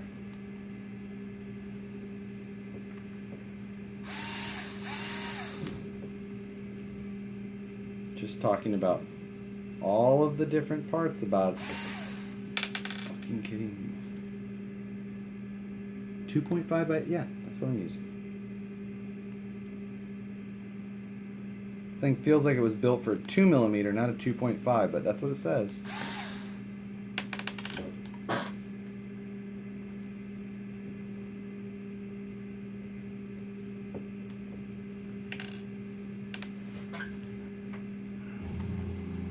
There's no way you're putting a 2.5 millimeter wrench in it, or 2.5 millimeter screw.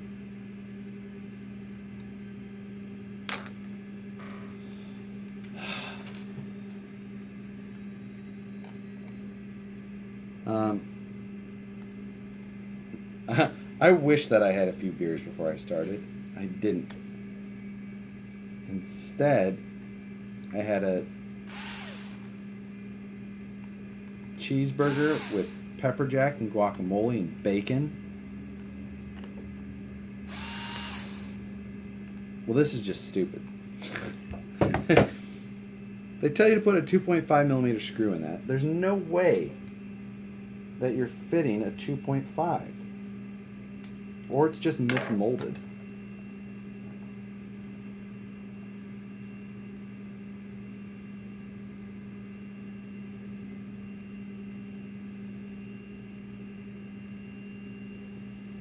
I don't have an M2.5 tap. I've got a 3 mil tap, not a 2.5.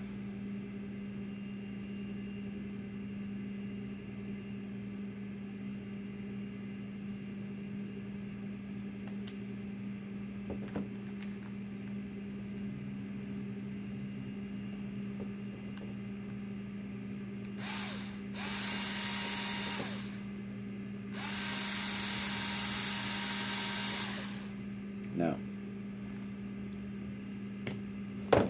Whatever. I'm skipping it for now. I'll do it later. Maybe. So then it talks about Lexan stickers here and there.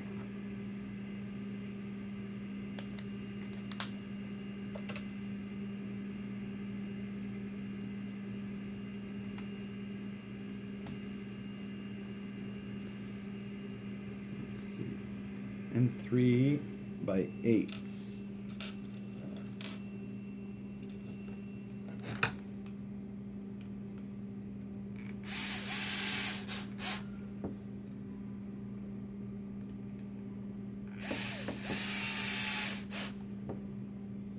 So I had grabbed a set of VP trailing arms, VP wheels, and the Vanquish sway bar that I was going to put on this. And I'm not going to waste time doing any of that for this car. Live PD is a great show to watch. I don't watch much TV, but when I do enjoy Live PD.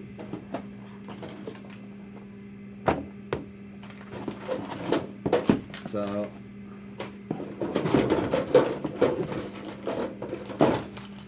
this kit does come with a set of bead locks. We're going to take a look at their wheels. Just tuning in and assuming this build is not fun. You would assume correctly.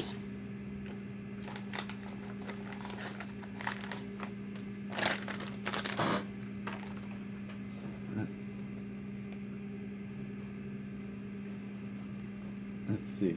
The cage looks like a Kraken Vector 5. It does, kind of. I agree.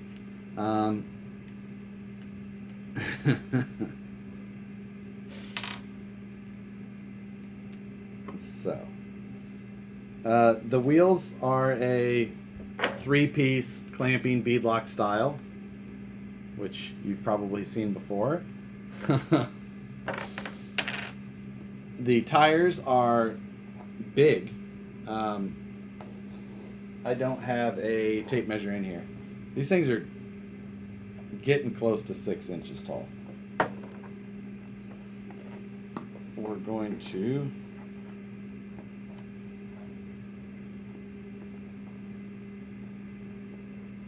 throw that in there. Your clamp ring.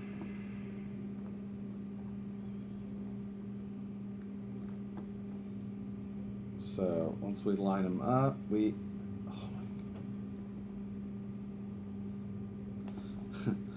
okay.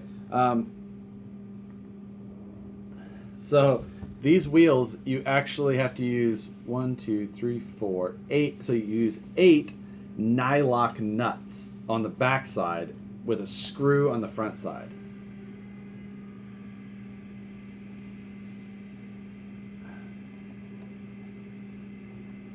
I think That's ridiculous. Never seen a set of wheels that you needed to use nylocks on.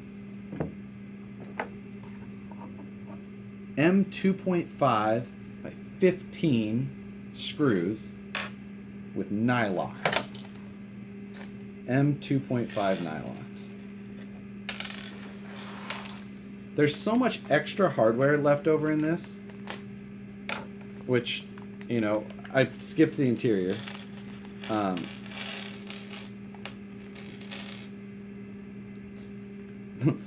The amount of screws and nuts in this bag looks like a set of Vanquish scale wheels with 24 beadlock screws on the outside.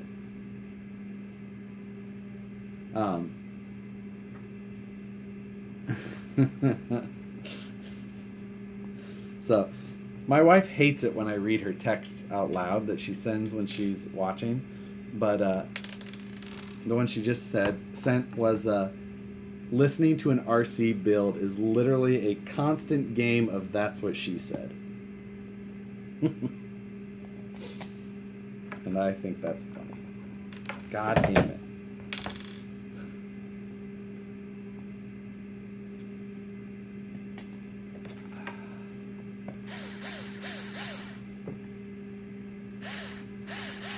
So, the worst part about these wheels is you have to try and, you know, normally with beadlocks, you like try and get the screws started and then,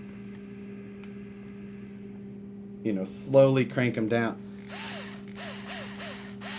This one, you've got to halfway compress the whole goddamn wheel in order to get it started.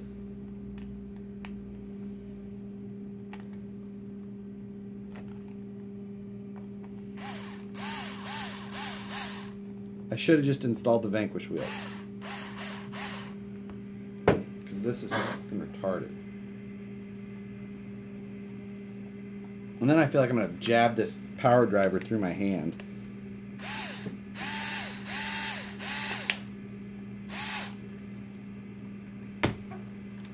Hopefully once you get two started, like opposite each other, it goes easier. Because if not, the rest of the wheels are just going in the garbage.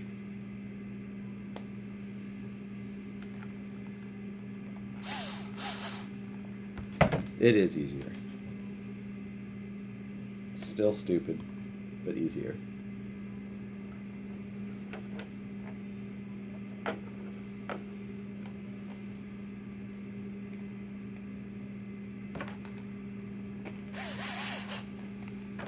Jabbing a power driver through my hand would have been like just the icing on this build, though. That is the one thing that this build was missing, was my blood.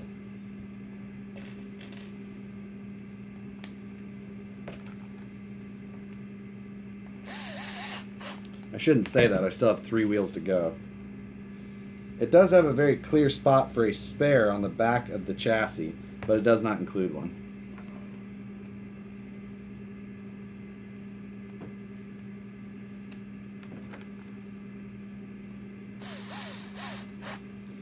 So, someone was saying, you know, assembling their wheels in the past, they use a longer screw to get it started, which would be very easy to do if, say, these were a 3mm screw, but they're an M2.5. I have 2.5mm screws here. I use them for a couple of different things, but I don't have long 2.5s here. And you can't fit a 3mm screw through there. So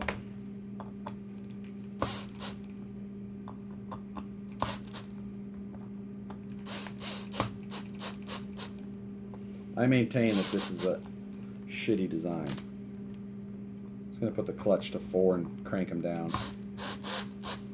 Maybe not. 3?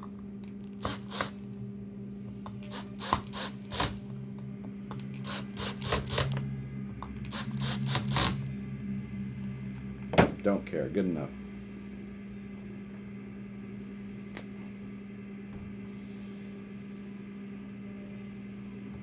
Can't. The last thing I want to do is like actually test these bead locks and pull on them to see if they hold. Because if it comes off there, it's just gonna. I thought I heard it pop too, but actually what it was just that one piece of the bead, like the actual outer seat.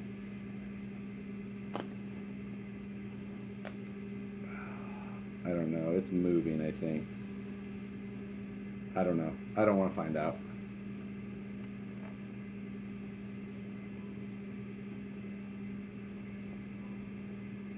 Test it like the Wheelie King off a cliff. Yes. That reference goes way back to US RCCA Nationals in 2007 was the year of the Wheelie King, I think. When HPI sponsored US RCCA Nationals.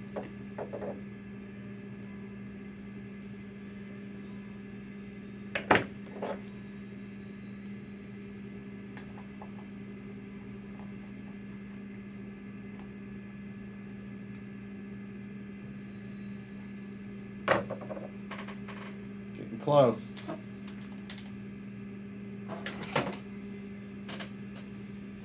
Three more shitty wheels to finish.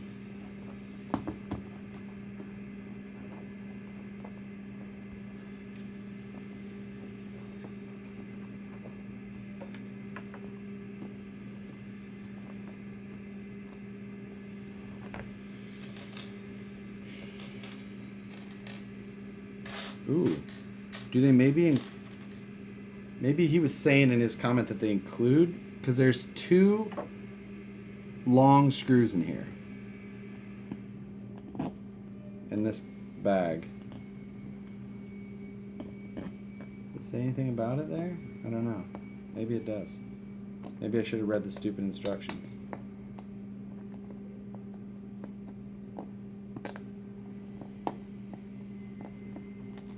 What other rigs you think are crap? Other rigs that I thought were crap. I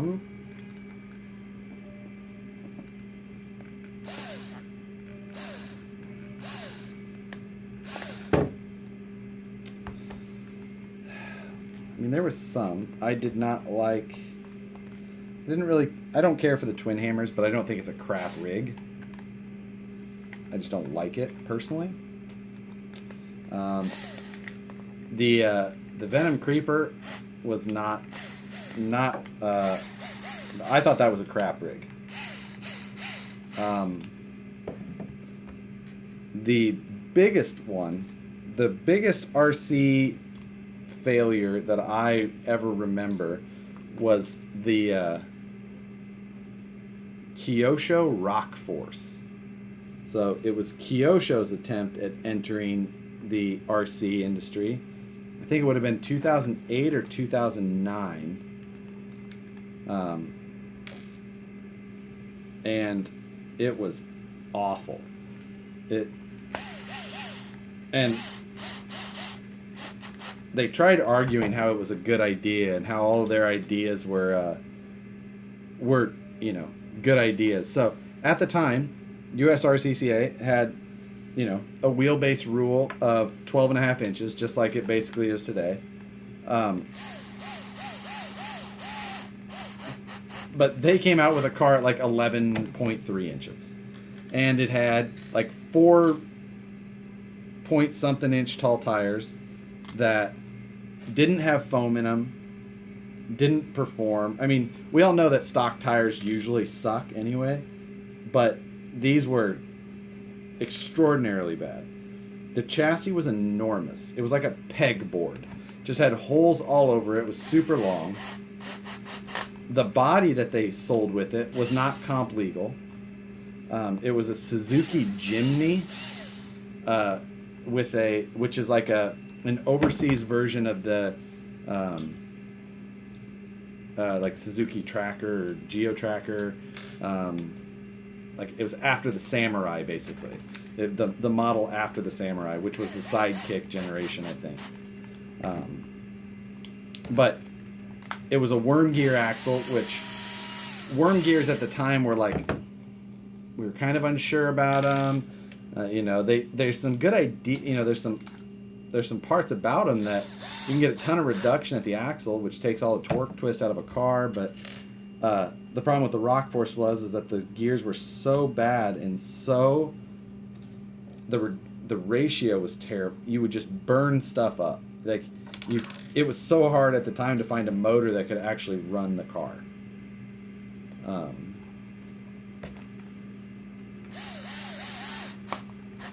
The Losi Comp Crawler was another one that at the time had a really bad start. It just trying to figure out, guys later on got it going and figured out a way to make it work pretty well and all that, but it did not have a strong start. It also, when it very first came out, the Comp Crawler had the CVDs that were included on them were all machined. So some people were getting 5 feet and snapping both front axle shafts. It was not a good day for Losi.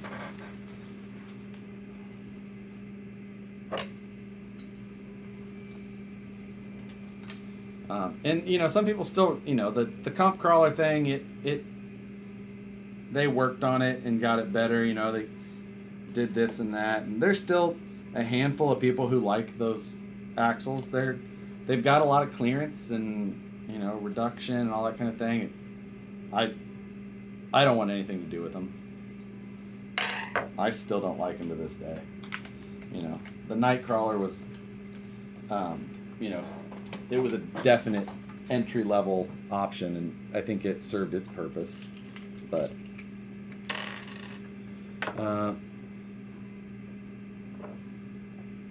again, I love the Bomber, so the Bomber's always like my choice. Whether you should sell a car and get something else, that's up to you. Everything costs money to change things. You rarely are going to sell one car and get everything you want in a new car for the same money. It just rarely happens. And I will go back and say that it is 100% my fault that I did not see that they do include the longer screws to start these wheels. It does make them not the worst things to assemble, but it's still stupid. You have to use freaking wheel or nuts everywhere. So partially my fault, still not a wheel that I love.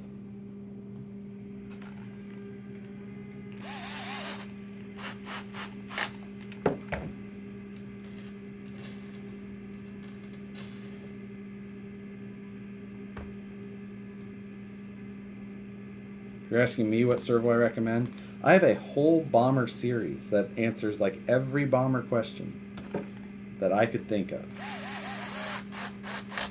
So, I would suggest going and watching that series, and then if you have questions, shoot me a message.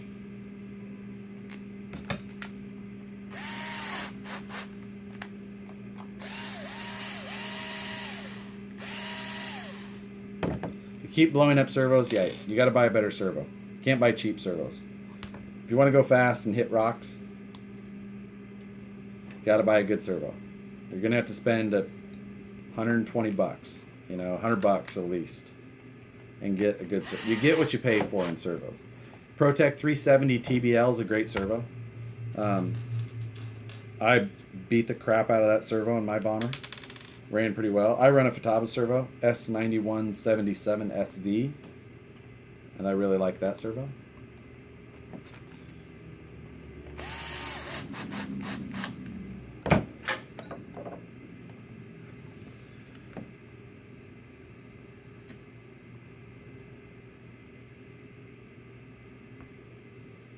So Yes, I'm catching up on this one. No foam. Yes, when that Kyosho was coming out, I was saying how it came with no foam, but the tires were so bad it wasn't even worth putting foam in them. They were they looked like an old, like a vintage Kyosho tractor tire with the pins on it. They were the chevron pattern, but they had like the little 4 pins on each chevron. So dumb.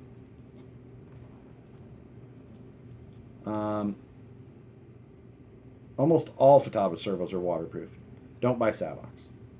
I do not like Savox servos. Or buy High-Tech or Pro-Tech.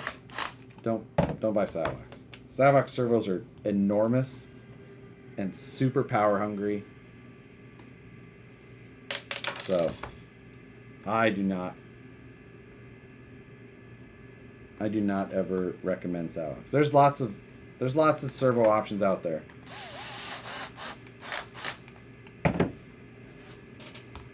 I recommend any of them over Savox. Well, Savox or Solar, neither of those two.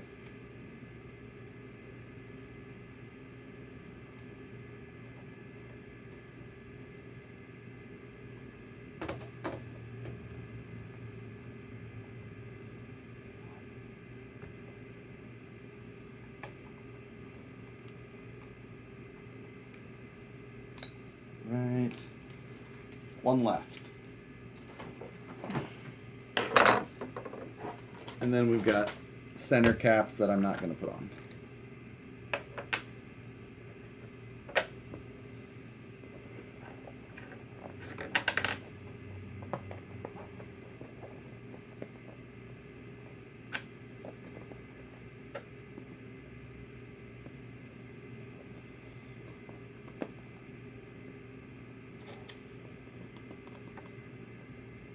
The center caps take 32 screws as well. They take 8 screws per center cap. For a purely decorative center cap, that if you put it on, you will not be able to access the wheel nuts.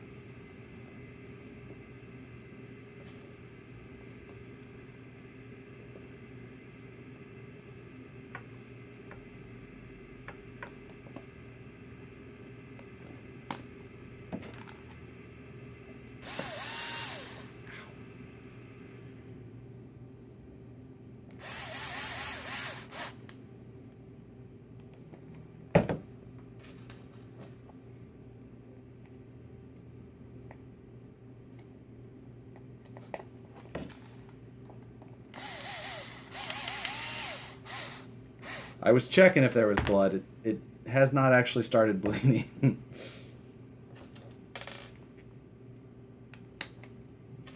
I feel like after this, I just need to cut my palm and just bleed over the top of it.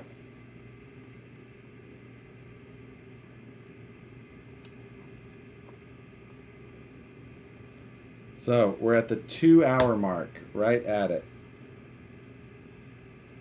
And we're basically finished up with this thing as far as what I'm willing to do.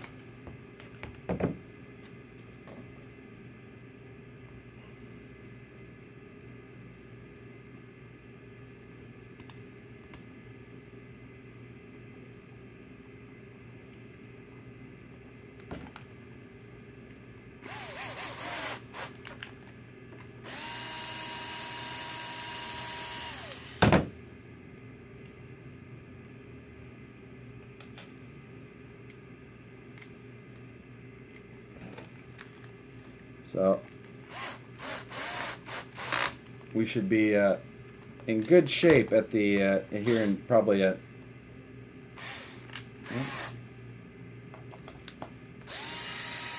less than a half hour. And yes, I left the Lexan out because it was going to take forever. Because they're big sheets of Lexan that are untrimmed, and I'm not going to trim them.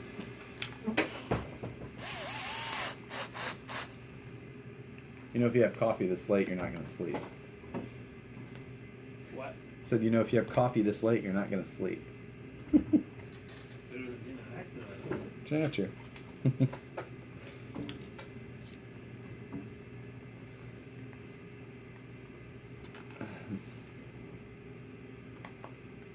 And You have a beer? I did not have a beer. I can throw it at you. Yeah. Sweet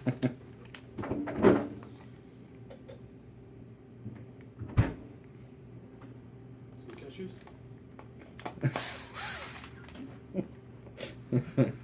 If I had beer, that would might go with it.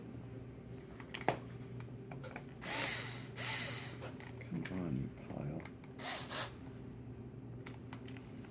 Yes, there's 8 lock nuts per wheel on the backside.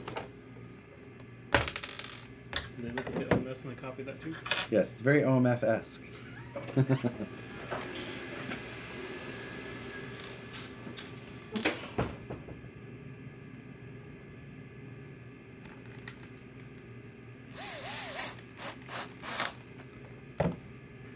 And let's see, there's one. Oh, there's more.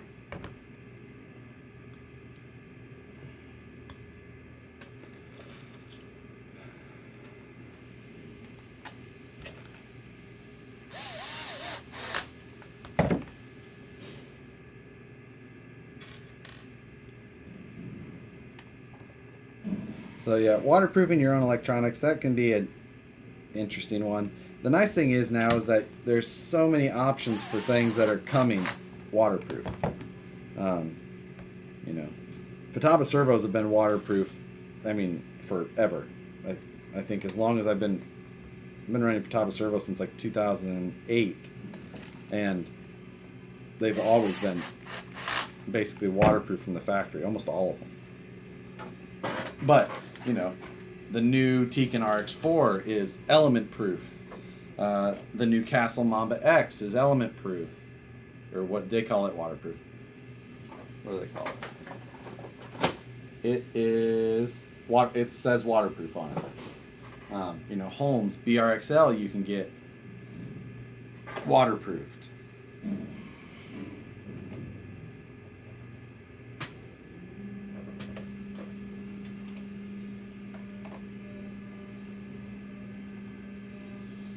So,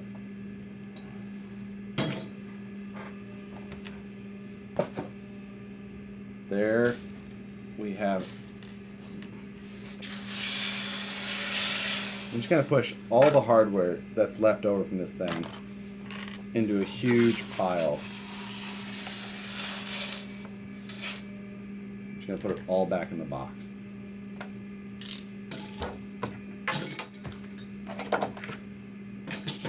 We're going to spend the next 30 minutes talking about why you should never buy this car.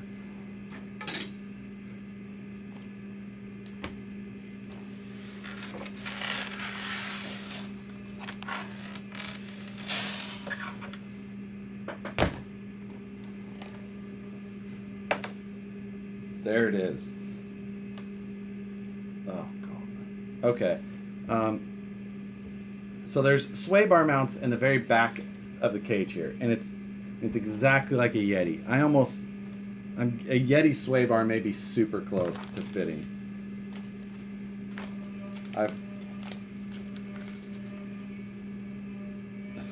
It won't fit. It is short. Don't buy a Yeti sway bar thinking it's going to fit. It won't fit. It's too short.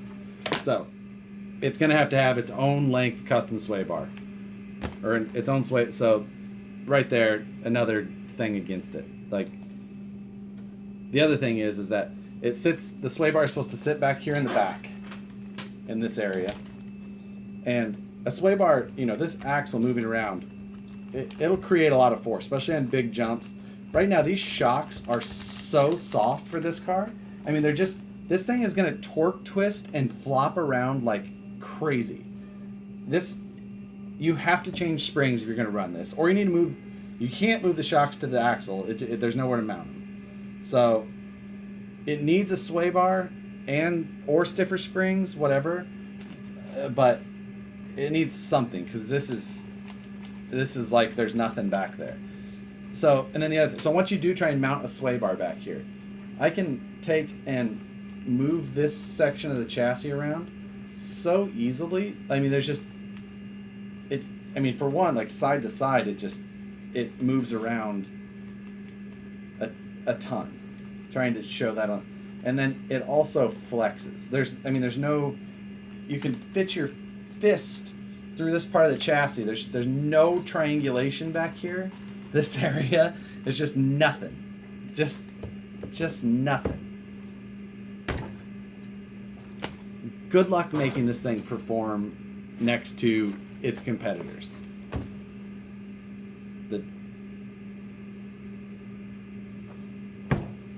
This is kind of cool. Front-mounted motor, kind of cool. 2-speed and dig. In theory, kind of cool. I can technically shift it into dig and watch, let's see, I can physically, see, I've moved the shift lever by hand and it's locked to the rear axle and you can see that the front is spinning. I can hear the motor spinning. Dig, technically I can see works. If I can physically get it into second gear and I can feel that it's spinning the motor slower, which being second gear, the faster it would spin, the more it would spin the tires. So if you work backwards, the slower it spins the motor. Now, okay, there's that. Now, let's see how big of a dead spot there is between first and second gear. Alright, I'm in a dead spot.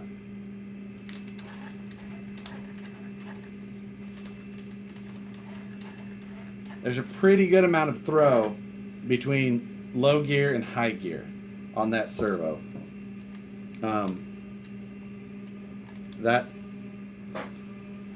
you're gonna have to have your servos set well, or your endpoints set properly, because otherwise you're gonna end up with this thing just spinning its motor, not going anywhere. So I'm overly bitter at this point, but I'm going to take this car with me to Crawl for the Cure tomorrow. So I'm going to take this with me, and I will what I'll do, because I'm going to film it's not going to be running, so I don't know that I'm going to waste putting electronics in this thing. I'm just not. But a lot of times I put these cars together and just don't do it. They just sit. I take a look at them to see if think that they're going to do well here or not. Design parts for them, that type of thing. It's got a lot of travel in the back. That's good, but that's just what's going to make it flop around. This is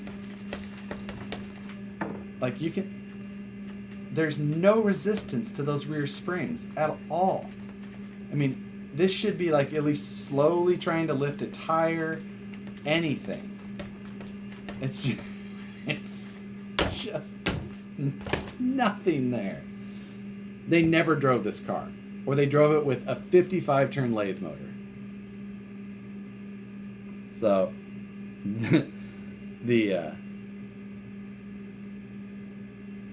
yeah, it's so. I don't know. Anyway, what I was going to say is it's a crawler. Okay, you can call it a crawler, but you don't put floppy trailing arms that are going to be in a crawler, and you're gonna have no control. It's gonna want to constantly lift a tire up. Call it a crawler because it goes slow, but it's not set up to be a crawler. So it didn't get that either. It didn't check any box properly. Can it be a good crawler? Well, not with this rear suspension. Can it go fast? Well, probably not with this motor, transmission, drive shaft setup. Is it super scale? The scale box is the best thing it does. The best thing it can say it is scale. You can't see a servo on the axle. There's some Ultra 4 style cars that run a chassis mounted gearbox, rather than full hydraulic. It comes with a full interior, full depth, cool interior, seats, wheels, not just a half depth thing like the Bomber. I like the Bomber interior. For me, it sells it enough for me to have fun with it. But this thing's got a sweet full depth interior. That's cool to me. It's got cool panels. The cage shape is cool. The fact that the motor is up front and it's got a kind of a torque tube. The transmission's too big. The transfer case is big, but whatever. It's cool in that respect. I like the scale and how they put it together, and that's what I thought was cool about this thing when I saw it online, was that it looked like it had a lot of cool things about it. Every time you see one of these rigs online, they're always set up with too much belly clearance. So we're used to seeing that, like, oh, we just need to get the ride height down. This thing should sit with like a level belly. Now, you're gonna have to really move these shocks around up front because I'm bottomed out at a level belly. But at a level stance, this thing looks sweet. I mean, that's a cool looking stance. So, if I wanted to build a cool car with this, I would figure out what I needed to do. I would take the transmission out, basically. I'd take the front mounted motor thing probably out. There's a lot of bracing still up there that you could use. The reason I would take it out is because I don't trust that it could probably hold up. I would get that out of there. I just would. I'd take the axles out of it and I'd put AR60s under it. A Wraith width axle that was beefed up. I would 3D print a new skid plate to accept a standard SCX-10 style transmission, and I would slam this thing down to a sweet low ride height and do what I could do it. The problem is that this cage material,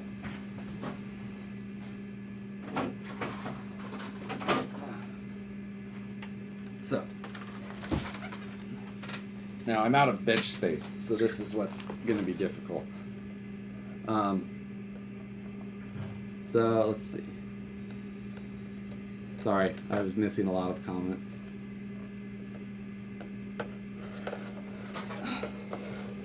So, sorry that the view is too close here. You can I think in both of these views, you can see the difference in the size of the cage material. Now, is the Bomber cage diameter probably bigger than scale? Yes, but it's because it's a plastic cage. And this one is probably done really close to the proper scale. That I do like that they did. I like that they were trying to make it the proper scale. And since this thing obviously is never going to be able to go fast and hold up, maybe that's fine. But trying to turn it into something cool somehow, I think that then this weak cage material might be a problem.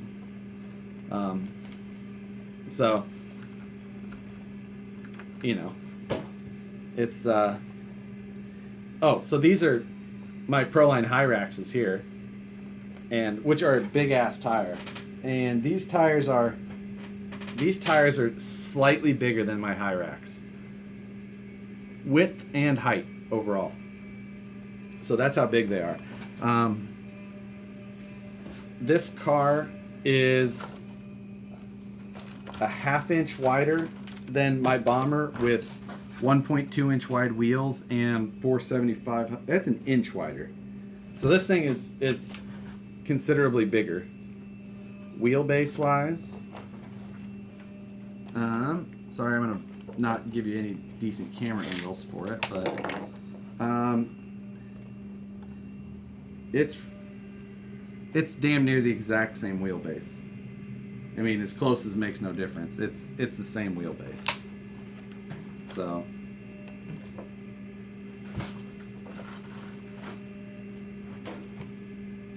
there you go. Let's see. What do we got going here?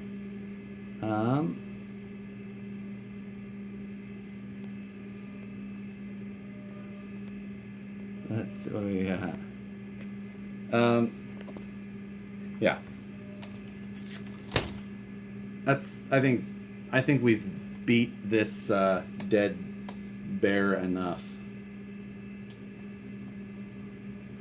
I'm going to try and finish the thought that I've been trying to finish for half this time. Like I said, I am going to do a video, like an edited video to put up about this thing. While I'm at Crawl for the Cure, I'll try and get other people's opinions on it. And I'll try not to taint their opinion too much.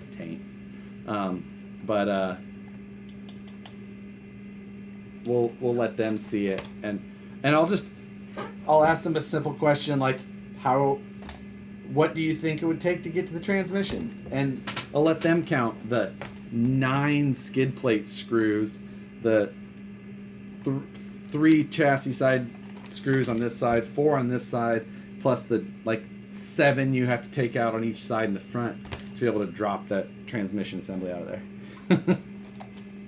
there. So, yes, that. Let's see. That's all I got. I'm done with this thing for tonight. I've got packing to do, and that's all I have to say about that. So, thanks for watching, guys. We're done. We'll watch a video on this thing later. Venture soon. What time is it? It's 9:05. I'm going to kill these streams, and I'm going to start a quick venture stream, maybe? To just... I want to do a disassembly of that venture. So, you know... But I don't think I'm going to disassemble that whole thing tonight. I do want to take it with me tomorrow, though, to Crawl for the Cure. So, I'm going to just do an overview of it. I'm going to kill these streams, start a couple more. I'll do another Facebook and another YouTube, just showing everything, trying to answer as many questions as I can in 30 minutes. So, or I'm going to do it for 30 minutes. I'm going to start them and do it right now. So, anyway, wherever you guys are watching, if you want to watch anything on the HPI Venture, give me 5 minutes. So, all right. Thanks, guys. Thanks for watching. See you on the next one. Bye.